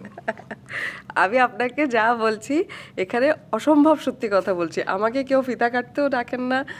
ডাকলে যাবেন না? মানে কেন, এটা খারাপ কি? অবশ্যই খারাপ নয়, আমি তো কথা বলতে পারি না, আমি কিভাবে, আমি তো ছবি তুলতে পারি না, ফিতা কেটে টাকা নিয়ে চলে আসবে। মানে আপনার টাকা পয়সা খুব বেশি দরকার না, আমার টাকার না টাকা, যেহেতু আপনি নিজে এখন না টাকার প্রয়োজন আছে জীবনে, কিন্তু এতটাও প্রয়োজন নেই যে নিজের মনের মাঝে অস্থিরতা শুরু হবে ওই কাজটা করার পর। আমার কাছে মনে হয় যে আমি অভিনয় শিল্পী হিসেবেই থাকি। এর অনুষঙ্গ যে আনুষঙ্গিক কাজ আছে অবশ্যই সবাই করছেন এবং এটাই হওয়া উচিত, এটাই স্বাভাবিক। আমি তো কাজই করি না, আমি অভিনয়ই করছি না, তো সেখানে আসলে কেউ আমাকে ফিতা কাটার জন্য কেনই ডাকবেন? আচ্ছা, ফিতা কাটা বাদ দেন, আপনি যে কাজটা করতেন মানে মডেলিং, সেই কাজে তো আসতে পারেন, কারণ একসময় আপনাকে আমরা দেখেছি ট্রাকের উপরে এভাবে এভাবে করে ফোনের জন্য নাচতে, মানে বিজ্ঞাপনে, হ্যাঁ, হ্যাঁ, বিজ্ঞাপনে। কিংবা সাবানের বিজ্ঞাপনও করেছেন, জি। সব ধরনের পণ্যের বিজ্ঞাপনই করেছেন। তো বিজ্ঞাপন থেকে আপনি বিমুখ কেন? ডোন্ট সে দ্যাট আপনাকে এখানেও ডাকেন। ডাকে, টাকা পয়সার বনিবনা হয় না। আপনার কি মনে হয় এই সেক্টরে বাজেটটা অনেক কমে গেছে? বাজেট কমে গেছে 100%। অ্যান্ড এটা হচ্ছে আমাদের আগে যারা কাজ করতেন, যাদের কাজ দেখে আমরা ইন্সপায়ার্ড হয়েছি, মৌ আপু, নোবেল ভাই, মৌসুমী আপা, ওনাদের যে রেঞ্জের কাজ হতো, আর তারপর যখন আমরা কাজ শুরু করলাম, রেঞ্জের আকাশ পাতাল ফারাক চলে আসলো একটা। তারপর তো আমি মার্কেটে নেই, মার্কেটের বিষয়ে যাই না, বাট এখন যতটুকু শুনি আমাদের লিগের যারা আছেন, যারা নিতে পারেন পেমেন্ট, তারা কিন্তু সুন্দর একটা বেশ গুড অ্যামাউন্ট অফ মানি তারা নিতে পারেন। আবার অনেকের এটাও শুনি যে ওনারা একটা যে কোনো একটা অ্যামাউন্টেই আসলে কাজ করতে রাজি হয়ে যান, হয়তো ওই মোমেন্টে প্রোডাকশনটা ওনার ভালো লেগেছে, কাজটা হয়তো ভালো লেগেছে, উনি করতে চান। তো দু রকমের গল্প শুনি। তো আপনি রাজি হবেন কোন কোন শর্তে? হাইয়েস্ট পেইড কিছু একটা না হবে? না না না না, আমাকে কেন হায়েস্ট পে করবে বলেন তো? এই যে কথাটা বলছেন, আমি তো সেলিব্রিটি না, আমি কেন হায়েস্ট পে কোনো কিছু, আমাকে কেন কেউ টাকা আচ্ছা, আমাকে একটা সত্যি কথা, আপনি ডিপ্লোম্যাসি না, বলেন তো যে মিডিয়া ইন্ডাস্ট্রিতে অনেকে বলে যে বন্ধুত্ব হয় না, সত্যিকার বন্ধুত্ব বলে কিছু নয়, অল আর ফেক। ট্রু? আংশিক সত্য, আংশিক মিথ্যে। কারণ যখন ওই যে কম্পিটিশন ওয়ার্ডটা চলে আসে এখানে, এখন আমার কাছে এটা সত্য নয়, কারণ আমি তো আসলে নিজের কম্পিটিশন নিজেকে মনে করি। আমি কোনোদিন আমার সাথে সমসাময়িক যারা কাজ করেছেন তাদেরকে কম্পিটিটর মনেই করি নাই। আর সত্যি কথা বলতে গেলে এগুলো নিয়ে চিন্তা ভাবনা করার জন্য যে সময় দরকার সেটাই তো আমার কাছে ছিল না, আমি কাজ করে গেছি। না, যখন আপনি কাজ থেকে চলে গেছেন তখন তো আসলে সময় ছিল। সময় আপনার কি ছিল, মনে হয় কিন্তু না যে যখন আপনি চলে গেছেন এবং দীর্ঘ সময়, কিন্তু প্রায় এক যুগ হতে চলছে, তো এই সময়টায় আপনি যাদের কাছ থেকে এক্সপেক্ট করেছিলেন যে খবর নেবে না, কিংবা আমি যোগাযোগ এক্সপেক্ট করবে, করিও নি, কারণ কিছুই এক্সপেক্ট সব করেন কিছু না। যে আপনি বললেন না, এটা তো ভাইস ভার্সা। আপনি আমার খোঁজটা তখনই নেবেন যখন আমি আপনার খোঁজটা নেব। আপনি আমি কারোর তো- খোঁজ নেন? আমি কারো খোঁজ নিইনি, এটা তো খারাপ কাজ আমিও করেছি। আমি কারো খোঁজ নিইনি। তবে হ্যাঁ, যারাই আমাকে নিজের থেকে খুঁজে বের করেছেন, আমি তাদের কাছে অসম্ভব কৃতজ্ঞ, এবং আমি বুঝেছি যে ওনারা আসলে আমাকে মন থেকে ভালোবাসেন বলে আসলে খবর নিয়েছেন। সেই তালিকায় আমিও আছি। আপনিও আছেন 100%। এবং আপনি আমাকে যে পরিমাণ মানে বকাবাধ্য করেছেন যে আমি কেন কাজ করি না, আমার মনে হয় না আপনি এরকম এরকম কারোর সাথে মনে হয় করেননি। এত ফেরোসিয়াসলি আপনি আমাকে বলেছেন কারণ যে আমি রাগ হয়েছি সবসময়, এবং সেটা শুধু আপনার ক্ষেত্রে নয়, মানে যারা ভালো কাজ করে মিডিয়া ইন্ডাস্ট্রিতে, যারা আরো অনেক কিছু দেবার ক্ষমতা রাখে, তারা কেন পিছিয়ে থাকবে? এবং বিশেষ করে আমি নিজে কথা বলেছি আপনার সাথে, কিন্তু আমি হচ্ছে অনেকের ভয়েসটার প্রতিনিধি হয়ে আপনার সাথে কথা বলেছি। তাহলে আমি অনেকে- আপনাকে এখন একটা প্রশ্ন করি, অবশ্যই। আপনি কেন স্ক্রিপ্ট লেখা থেকে বিরতি নিলেন? এটার আচ্ছা। উত্তর আপনার কাছে কি? সেটা আমার পডকাস্টে যেদিন আপনি হোস্ট হবেন হ্যাঁ, সেদিন আমি ওটা তো বলবো। আমি তাহলে আজকে আমি এটা ইনশিওর করে যাচ্ছি, রুম্মান রশিদ খান যেদিন গেস্ট হবেন ওনার পডকাস্টে, সেদিন ওনার ইন্টারভিউ আমি নেব। এগ্রিড, আমি রাজি। কারণ এত সুন্দর একটা হোস্ট এবং এত জ্ঞানী গুণী একজন হোস্ট থাকবে, আমি সেখানে গেস্ট হব না, অবশ্যই হব। আপনি প্রশ্নের উত্তরটা তো দিলেন না আমার। ওই যে আমার পডকাস্টে দিও। আচ্ছা বিন্দু, জনপ্রিয়তা এবং একাকিত্ব, এই দুয়ের মাঝে কি কোনো দ্বন্দ্ব আছে? একাকিত্ব আমার কাছে মনে হয় it's a blessing. Blessing? Blessing আপনাকে মানুষ হিসেবে খুব সুন্দরভাবে শেপ করে, নিজেকে চিনতে শেখায়, জানতে শেখায়, আমি নিজেকে কতটুকু আসলে ডেভেলপ করে বেটার বানাতে পারি, এবং আমার নিজের কী কী প্রবলেম আছে সেগুলো আসলে সলভ করার মতো না লোনলিনেসটা আপনাকে সময় দেয়, ওই ওই সুযোগটা দেয়। জনপ্রিয়তা তো আসলে এটাও ব্লেসিং, সবাই পায় না। ভালোবাসা, জনপ্রিয়তার সাথে ভালোবাসা আসে, এই ভালোবাসাটাও সবাই পায় না। তো আমার কাছে মনে হয় দুটো ব্লেসিং আমার জীবনে আছে। তার মানে কোনো দ্বন্দ্ব নাই দুটোর না, ভেতরে? দ্বন্দ্ব নাই। কিন্তু অনেক সময় জনপ্রিয়তা কি একটু মানুষকে পরিবর্তন করে দেয় না, একটু অহংকারী করে দেয় না অনেককে? যে মানুষটা আসলে বুঝতে পারে, যে ওই যে আমরা বলি না যে ডাউন টু আর্থ, জি। মানে আমাকে জানতে হবে আমি আসলে কোথায় দাঁড়িয়ে আছি। আমি যদি দাঁড়িয়ে থাকা অবস্থায় আমি ইম্যাজিন করে আমি উঠছি, সেটা ভুল। তো আমার কাছে মনে হয় যে আপনি যেটা বললেন, মানুষ একটু অ্যারোগেন্ট হয়ে যায়। অ্যারোগেন্সি তখনই আসে যখন আসলে আমি বুঝতে পারি না যে আমি আসলে কোথায় বিলং করছি। তার মানে একটা রিয়েলিটি চেক সব সময় সবার দরকার, সে জীবনে যেই দরকার এবং অবস্থানে থাকুক। হার্ডশিপ খুব দরকার জীবনে, এটা আমি বুঝেছি যে কিছু কিছু সময় পরে স্ট্রাগল আসলে জীবনে আসা দরকার। ওটাই হয়তো আমাদেরকে বুঝতে শেখায় যে আমি রাইট কোথায়? ট্র্যাকে আছি কিনা, ঠিক জায়গায় আছি কিনা। তো বিন্দু, আরেকটা পোর্শনে যাই। যেহেতু আপনি বললেন যে আপনি বোর হচ্ছেন আমি জানি। না বোর না, মানে আপনি এত বিনয়, এত ডিপ্লোমেসি, আমি একটু স্পাইসে ঢুকি আর কি। আচ্ছা, আর যেহেতু আপনি বললেন যে আপনি আপনি কি সিঙ্গেল? জি, সিঙ্গেল? Absolutely single? সিঙ্গেল। 3 বার বলে ফেললেন কেন? একদম তার মানে আপনার জীবনে কেউ নেই এখন? না। মিঙ্গেল হবার ইচ্ছেটা কবে? আমার অনেক বড় একটা জার্নি গেছে যেখানে I was A damaged person. যেহেতু একটা সম্পর্ক আম, তৈরি হয়েছে, সে সম্পর্কটা টেকেনি, এবং সেটা যে টেকেনি এটা মেনে নেওয়া, এটাকে অ্যাকসেপ্ট করা এবং ওটার মাঝে শান্তি খুঁজে নেওয়া, ক্ল্যারিটি খুঁজে নেওয়া, এটা অনেক বড় জার্নি ছিল। মুভ অন ওয়ার্ডটা বলে ইংরেজিতে। কেউ হয়তো সুইচ অন অফের মতো মুভ অন করতে পারেন, কারো অনেক সময় লেগে যায়। আমি মনে হয় দ্বিতীয় দলে পড়ি। সো আমি এটুকু আগে মেক শিওর করেছে যে I am a whole person again. আমার মধ্যে আমার ভেতরে আসলে কোনো ফাঁকা জায়গা নেই। আমি নিজেকে আসলে, আমার কাছে মনে হচ্ছে আমি নিজে ঠিকঠাক একটা মানুষ হিসেবে দাঁড়াতে চাই। তারপর জীবনে কম্প্যানিয়নশিপের জায়গা হোক, সঙ্গীর ব্যাপার হোক, সেই মানুষটা মানে উনি যাতে সে কোনো ড্যামেজ মানুষকে না পান এবং সেই ড্যামেজ মানুষ যাতে ওনার নার্চার না করতে হয়, আমি ওইটুকু আসলে এনশিওর করেছি তো আমাকে দাঁড়িয়েছেন নিয়ে। তো, হ্যাঁ, দাঁড়িয়েছি। তার মানে এখন যে কেউ প্রবেশ করতে পারে, দরজা খোলা আছে। আপনি একটা জিনিস বোঝেন তো আমার ব্যাপারে, আমি ডেসপারেট না হ্যাঁ, কোনো সেটা কিছু, এবং জানি। এইটাই এই কারণে আমার মাঝে কোনো যন্ত্রণা নাই, আমার মাঝে কোনো কিছুর ডেসপারেশন নাই। আমার কাছে মনে হয় সব কিছু ন্যাচারালি এগোতে থাকে। ন্যাচারালি যদি কারো কাছে মনে হয় আমাকে দেখে, জেনে বুঝে যে আমি তার জীবনের সঙ্গী হতে পারি, আমার যদি মনে হয় উনি আমার জীবনের সঙ্গী হতে পারেন, 100%। কিন্তু সময়ের সাথে সাথে তো এই মিস্টার এক্স কিরকম হবে সেই ইচ্ছেটা বদলায়। এখন আপনি কি চান যে কিরকম মানুষ আপনার জীবনে আসুক? বয়স তো হয়েছে, অনেক ক্রাইটেরিয়াজ নাই। আমি শুধু চাই যে বাকি সময় যতটুকু আছে, যে ভদ্রলোক আসবেন ওনার সাথে আমার যদি কোনো ভদ্রলোক আসেন, যে জার্নিটা থাকবে ওটা একটা পিসফুল জার্নি হোক।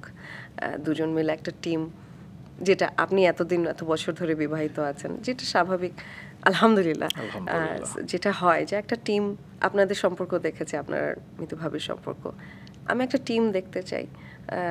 দিন শেষে এসে শান্তিটা খুঁজে পেতে চাই, এর বাইরে আসলে আমার খুব বেশি চাওয়ার কিছু নেই। এবং অবশ্যই এমন একজন মানুষ চাই যিনি নিজে অসম্ভব সিকিওর এবং অনেক ডেভেলপড, আমার থেকে বেটার, যাতে আমি ওনার কাছ থেকে শিখতে পারি। আমাদের সবার দোয়া আপনার সাথে আছে এবং অবশ্যই সেই দিনটা আমি দেখবো এবং আপনাদের সাথে আমি ক্যামেরার সামনে হয়তো কথা বলবো।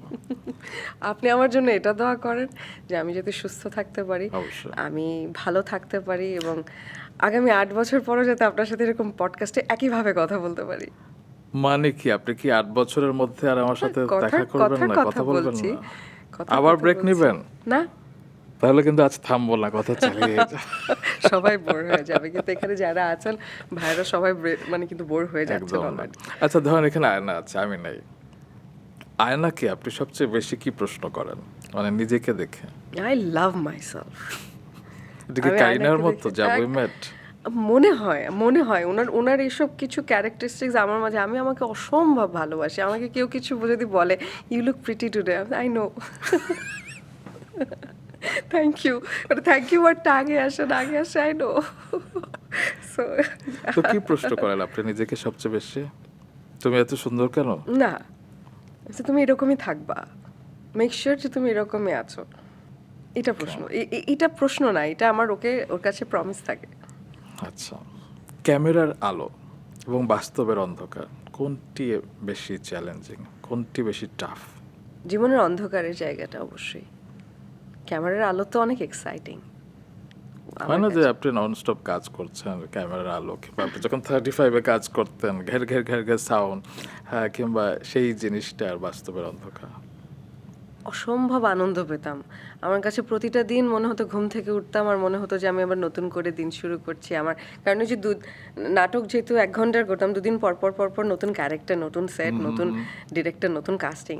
আমার কাছে তো খুব মানে আমার লাইফের জার্নিটাই অনেক এক্সাইটিং ছিল ওই মোমেন্টে। ভাবারই মানে ওইটা আমি কখনো টায়ার্ডই ফিল করি নাই। এবং আমার কাছে মনে হয় কি আমার এই জিনিসটা আছে যে আমি কোনো কিছু টেকেন ফর গ্রান্টেড নিই নাই লাইফে। এই কারণে সেজন্য আমার হয়তো রিগ্রেট ভালো নাই। আছেন। হ্যাঁ, আমি রিগ্রেটও নাই এই কারণে, কারণ আমি ওই টাইমটা যতটুকু সময় কাজ করেছি অনেক খুশি মনে করেছি। আর যে অন্ধকারের কথা বলেছেন, কষ্ট জীবনে আছে, কষ্ট থাকবে, এটাকে মেনে নেওয়ার মধ্যে একই কথা বলবো, মেনে নেওয়ার মধ্যেই আসলে প্রশান্তি। এটাকে অ্যাকসেপ্ট করা, আমার কাছে মনে হয় যে কোনো জিনিস যেভাবে আসে সেটা সেভাবে অ্যাকসেপ্ট করে নেওয়া একটা হাই ভ্যালুড ওমেন বা একটা হাই ভ্যালুড মানুষের আসলে প্রথম কোয়ালিটি হওয়া উচিত, মেনে নেওয়া। আপনি কি খুব টাফ? অনেক। কান্না করেন না কখনো? কান্না করা ভুলে গেছি। আমার এই মজার একটা গল্প শেয়ার করি। সো আমার 19-20 একটা সিন ছিল যেখানে হচ্ছে মেয়েটা ক্যারেক্টারটা, আমার ক্যারেক্টার ফাইন্ড আউট করে ওনার হাজব্যান্ড চিট করছে ওনার উপরে। তো আমার সিনটা দেখার পরে আমি আরিয়ান সাহেবকে বললাম যে আমার কাছে কেন যেন মনে হচ্ছে যে আমি তো কাঁদতে পারবো না। কেন কাঁদতে পারবেন না? আপনি তো শুনছি আগে আপনি কোনো দিন গ্লিসারিন ইউজ করেন নাই, আপনাকে ট্যাপের বলতো যে ট্যাপের ইয়েটা খুলে দাও, ক্যাপটা খুলে দাও, অটোমেটিক পানি ঝরতে থাকবে। এটা নিয়ে আপনাকে গল্প ছিল, কেন কাঁদতে পারবেন না? তো জীবনের আসলে বাস্তবতা এত বেশি কঠিন ছিল যে আমার মনে হয় যে ওখান থেকে সারভাইভ করে বের হয়ে এসেছি যখন, তখন কান্নাকাটি করাটা আমার জন্য ডিফিকাল্ট। কেঁদেছি ঠিকই, সিনে কান্নাকাটি করেছি, কিন্তু কষ্ট হয়েছে ভয় তো নিশ্চয়ই পান। অনেক। কোন ভয়টা বেশি পান, হারিয়ে যাওয়ার নাকি নিজেকে হারিয়ে ফেলার? এটা কঠিন প্রশ্ন আবারও। নিজেকে হারিয়ে ফেলার ভয়, কিন্তু যেটা আমি করব না আসলে। কনফিডেন্সও আছে জানেন, যে এই ভীতির এই জায়গাতে ভীতির থেকে কনফিডেন্সটা বেশি, যে আমি জানি কিভাবে অ্যাশ হয়ে গেলেও অ্যাশ থেকে আসলে নিজেকে উঠিয়ে নেওয়া যায়। আমার সার্ভাইভার। জীবনে কোন কাজটা এখনো অসম্পূর্ণ রয়ে গেছে? ধরেন আপনি জানতে পারলেন হাইপোথেটিক্যালি পৃথিবী শেষ হয়ে যাবে, নিশ্চিহ্ন হয়ে যাবে, কোন কাজটি না করবার জন্য আপনার আফসোস থেকে যাবে? আমার বাবা মা বাইরে থাকেন, আমার ভাই বাইরে থাকেন, আমি দেশে থাকি। হয়তো ওই মুহূর্তে মনে হবে যে ওদের সাথে যদি আরও কয়েকটা দিন সময় কাটাতে পারতাম, ওটা ভালো লাগতো। এর বাইরে আসলে অসম্পূর্ণ কিছু নেই আমার। আর যদি জানতে চাই জীবনের কোন ভুলটা থেকে আপনি সবচেয়ে বড় শিক্ষা পেয়েছেন? আমার বিয়ে, এটা নিয়ে আমার অসম্ভব এক্সপেকটেশন ছিল। কি শিক্ষা? অতিরিক্ত আশা রাখতে হয় না কোনো কিছুতে। ওকে, আমরা তো অপেক্ষায় আছি আপনাকে বড় পর্দায় দেখবার জন্য, মুখে আছে। আমিও অপেক্ষায় আছি জানেন। আমার প্রশ্ন এটাই যে আপনি কিসের অপেক্ষায় আছেন? এই যে আপনি যেটার জন্য মুখে আছেন, ওটার জন্য আমি মুখে আছি। আচ্ছা, এবার কয়েকজন মানুষের নাম বলবো, ব্যক্তির নাম বলবো যাদের সাথে আপনি কাজ করেছেন, তাদের সাথে আপনার স্মৃতি কিংবা তাদেরকে নিয়ে কথা। কারণ এরকম সৌভাগ্য অনেকেরই কম আছে এই জেনারেশনের জন্য, নায়করাজ রাজ্জাকের সাথে কাজ করার। আপনি তার সাথেও কাজ করেছেন, এক্সপিরিয়েন্স কেমন ছিল? ওনার সাথে আমি যে সিনেমাটা করি ওটা ছিল প্রীতের আগুন জলে দ্বিগুণ, আমার প্রথম এফডিসি সিনেমা। আমার বাবার ক্যারেক্টার করেছিলেন উনি। আমরা তো প্রম্পটে অভ্যস্ত না, আমরা তো স্ক্রিপ্ট মুখস্থ করি, আর এফডিসির আর্টিস্টরা তো প্রম্পটিংয়ে অভ্যস্ত। আমার সবচেয়ে বড় স্ট্রাগল ছিল এটাই যে আসলে ওনাদের সাথে আমি কিভাবে অ্যাডজাস্ট করব। তো আমাকে স্যার বলছিলেন যে তুমিও স্ক্রিপ্ট আসলে মুখস্থ করো না, তুমি আমাদের মতোই চলে আসো। তো উনি আমার সাথে রিহার্সাল করতেন অনেক, যে প্রম্পট করছে ওটা শোনো তারপর বলো। তো উনি আমাকে কিছু টিপস অ্যান্ড ট্রিক্স দিয়েছিলেন, শিখিয়েছিলেন ওই সময়, এটা আমার মনে আছে। বাহ। এবার আপনি কি জানেন সেই সিনেমায় একটি ইতিহাস গড়েছিল, কারণ অনেক বছর পর আমাদের কিংবদন্তি রুনা লায়লা এবং সাবিনা ইয়াসমিন সেকেন্ড টাইম কোনো সিনেমা প্লেব্যাক করেছিলেন একসাথে, এবং সেই গানটিতে আপনি ঠোঁট মিলিয়েছিলেন। আমি আর দিঘি। সেই সময় তো দিঘি ছোট্ট ছিল, এখন দিঘি নায়িকা। এবং মজার ব্যাপার, দিঘিকে একটা শটে আমি এরকম কোলে নিয়ে গান গাচ্ছি, আমরা দুজন লিপসিং করছি। এখন কি দেখা হচ্ছে চিত্রনায়িকা দিঘির সাথে? চিত্রনায়িকা দিঘির সাথে দেখা হয়েছে, এবং I am very proud of her যে সে এখন মানে একজন শিশু শিল্পী থেকে আসলে নায়িকা হওয়ার জার্নিটা ইটস ভেরি ডিফিকাল্ট, কিন্তু এটা একদম। সে খুব নাইসলি করছে, so I am very proud of her. একদম। শাবনূর সেই সময়ের ১ নম্বর নায়িকা এবং আমাদের খুব প্রিয় নায়িকা, তার সাথেও আপনি কাজ কাজ করেছেন। করেছি। কেমন এক্সপেরিয়েন্স ছিল? অসম্ভব হাম্বল একটা মানুষ, এবং আমার কাছে মনে হয়েছে যে অসম্ভব বিচক্ষণ, এবং উনি ফিউচার দেখতে পারেন খুব ভালো। এটা আমার কাছে মনে হয়েছে ওনাকে দেখে। উনি কথা আমার সাথে মানে কথা খুব কম বলেন উনি, এবং উনিও আস্তে আস্তে আস্তে কথা বলেন। তো উনি আমাকে জিজ্ঞেস করতেন যে তোমরা নাটক করো, তোমার কেমন লাগে, আমার এক্সপিরিয়েন্স, আমার সাথে অনেক মানে আমার কাছ থেকে উনি আমার জার্নি শুনতে চাইতেন। তারপর আমরা মেকআপ নিয়ে অনেক কথা বলেছি, কারণ ওনাদের মেকআপের ফরম্যাট, আর তখন তো বিভিন্ন ব্র্যান্ডের মেকআপের প্রচলন মাত্র শুরু হয়, তো ওগুলো নিয়ে উনি আমার কাছে জানতে চাইতেন যে এটাকে এইভাবে অ্যাপ্লাই করলে এটা হবে ঠিক, ওটা করলে এটা হবে। সো আমাদের সাথে এরকম মেলি আলাপি মানে মেলি গল্পই হয়েছে, শাড়ি চুড়ি গয়না মেকআপ নিয়ে অনেক কথা হতো ওনার সাথে।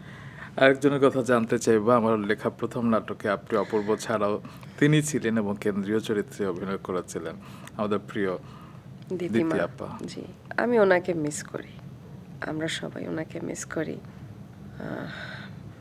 আমি অনেক লাকি যে এখন আপনি বলছেন বলে মনে হচ্ছে যে আমি আসলে আমার সুযোগ হয়েছে এমন এমন কিছু মানুষের সাথে কাজ করার, যেটা আসলে সবার কপালে জোটে না। আমি ওনার বাড়িতে গিয়েছি, ওনার বাড়িতে শুটিং করেছি, ওনার সাথে আমার প্রচুর কাজ হয়েছে, এবং উনি এই যে মানুষগুলোর নাম বললেন, ওনারা আসলে নামের সাথে বাস্তবে ওনাদের কোনো মিল নাই। নাম শুনলে মনে হয় যে অনেক বিশাল। অনেক বিশাল ভারী একটা আকাশ, কিন্তু এতটাই তুলোর মতো মেঘের মতো নরম ওনারা, এবং ওনাদের সাথে কাজ করতে গিয়ে ওনাদেরকে একটা স্বাভাবিক মানুষই দেখেছে। আমাকে দিতিমা মনে আছে, ওনার বাড়িতে যখন শুটিং হতো, কারণ ওনার বাড়িতে একটা পোর্শন শুটিং হাউস ছিল, উনি খাওয়ার সময় বলতো শুটিং এ খাওয়া খাওয়া লাগবে না, আমার বাসায় আসো। তো আমি ওনার বাসায় উনি ভাত মাখিয়ে খাইয়েছেন। এত সুন্দর একটা মানুষ, তাকিয়ে তাকিয়ে দেখতাম যে এত প্রিটি কিভাবে মানুষ হতে পারে। কোনো টিপস নিয়েছিলেন তার কাছ থেকে? কোনো টিপস উনি দিতেনই না, বলে তুমি এত সুন্দর, আমার কাছে কি শুনবা। ওকে, ওনার কাছ থেকে বাট ওনার শাড়ির কালেকশন আমার খুব ভালো লাগতো। আমি বলেছিলাম যে আপনি শাড়ি আমাকে কয়টা দিবেন, বলে নিয়ে যেও, নিয়ে পরো। নেওয়া হয়নি আর। অবশ্যই আমাদের এই প্রিয় মানুষরা হারিয়ে গেছেন, কিন্তু এই যে আমাদের আলাপে, আমাদের স্মরণে, আমাদের মননে তারা কিন্তু আছেন এবং এমনই কাজ করে গেছেন, তারা আসলে চলে যাননি, না। তারা বেঁচে থাকবেন। জি, এবং বিন্দু, আপনি শুধু তাদের সাথে না, এবং আরও অনেকের সাথে কাজ করেছেন যারা এখন রুল করছে। যেমন আমি যদি মোশাররফ ভাইয়ের কথা বলি, আপনি মাহফুজ ভাইয়ের সাথে কাজ করেছেন, আপনি সেলিম ভাইয়ের সাথে কাজ চঞ্চল করেছেন, ভাইয়ের সাথে তৌকির কাজ ভাই, করেছি। চঞ্চল ভাই, সবার সাথে কাজ সবার সাথে, করেছেন। জাহিদ ভাই, জাহিদ ভাই, হাকিম ভাইয়ের সাথে হাকিম কাজ ভাই। হয়েছে। হাকিম ভাইয়ের সাথে কাজ হচ্ছে, অপোজিটে কাজ হয় নাই আর কি। বাহ, আমার ইভেন আমার টনিদাস ভাইয়ের সাথে আমার যে প্রথম নাটক ছিল, সেটার ডিরেক্টর এবং হিরো ছিলেন টনি ডায়েস। বাহ। আপনি অপূর্বর সাথে কাজ করেছেন এবং আপনি যখন ক্রাউন পড়ছিলেন ফার্স্ট রানার আপ, প্রেজেন্টার ছিল আফরান নিশো। আফরান নিশো, জি। এবং কুসুম শিকদার আপু। একদম। তো আমরা বারবার আজকে সেই নস্টালজিক সময়ে চলে যাচ্ছিলাম এবং বিন্দুকে আমি পেয়েছি। আমার তো কথা ফোরাচ্ছে না, কিন্তু সময় তো শেষ হয়ে যাচ্ছে। আমার মনে হয় বাকি গল্পগুলো আরেকদিনের জন্য তোলা থাক, কিন্তু আপনি যে আজকে আমাকে সময় দিয়েছেন সেজন্য আই এম ফিলিং অনার্ড, এবং আমাদের দর্শকদের পক্ষ থেকে আপনাকে অনেক অনেক শুভেচ্ছা। আহ, আমার কাছে মনে হচ্ছে এই মুহূর্তে যে আমি একটা ঠিকঠাক সিদ্ধান্ত নিয়েছি, আপনার সাথে বসলাম। আমার আমি এটাকে আসলে ইন্টারভিউ হিসেবে দেখিনি। আমার কাছে মনে হয়েছে যে আপনার সাথেও আমার একটা সুন্দর সময় কাটলো, এবং আপনার ওসিলাতে শুভাকাঙ্ক্ষী আমার যারা আছেন তারা আমাকে, আমার হয়তো দুটো কথা একটু শুনলেন, আমার বকবকানি শুনলেন আর কি। আপনাকে অনেক ধন্যবাদ। এবং এটা কিন্তু শুরু। যারা শুনলেন তাদের একটা দাবি আছে, তারা আপনাকে কাজে দেখতে চায়। আমরা অবশ্যই আপনাকে কাজে দেখবো, সেই প্রতীক্ষায় থাকলাম। আবার কথা হবে। দেখা আমি একটু যাবে। দর্শকদের কাছ থেকে বিদায় নিয়ে আসি। হ্যাঁ। প্রকাশের চেয়ে কখনো কখনো নীরবতাও অনেক কিছু বলে যায়। আফসানারা বিন্দু সেই নীরবতার কণ্ঠস্বর, যিনি নিজেকে গুছিয়ে নিয়েছেন নিজস্ব গতিতে, নিজস্ব শর্তে। স্বতন্ত্র ব্যক্তিত্বের বিন্দু প্রমাণ করেছেন, মেধা আর কঠোর পরিশ্রম যোগ করে তিনি অনায়াসেই সিন্ধু হতে পারেন, যে কোনো সময় নতুন করে জ্বলে উঠতে পারেন। ডিয়ার ভিউয়ার্স অ্যান্ড লিসেনার্স, কেমন লাগলো আজকের পডকাস্ট? কোন কোন অংশ সবচেয়ে বেশি ভালো লাগলো বিস্তারিত জানাবেন কিন্তু। অ্যান্ড অফকোর্স আজকের পর্বের আনকাট ফুল ভার্সন দেখতে চাইলে যে কোনো সময় ভিজিট করুন মাছরাঙা প্রোগ্রাম এবং রেডিও 3 রাত 93.6 FM এর ইউটিউব চ্যানেলে। সেই সাথে যুক্ত থাকুন মাছরাঙা টেলিভিশন ফেসবুক পেজে। আসছে শনিবার রাত 8টায় আবার আমি ফিরে আসবো, খুঁজবো অন্য কোনো তারকার ভেতরের মানুষটাকে। Till then, take care, bye by.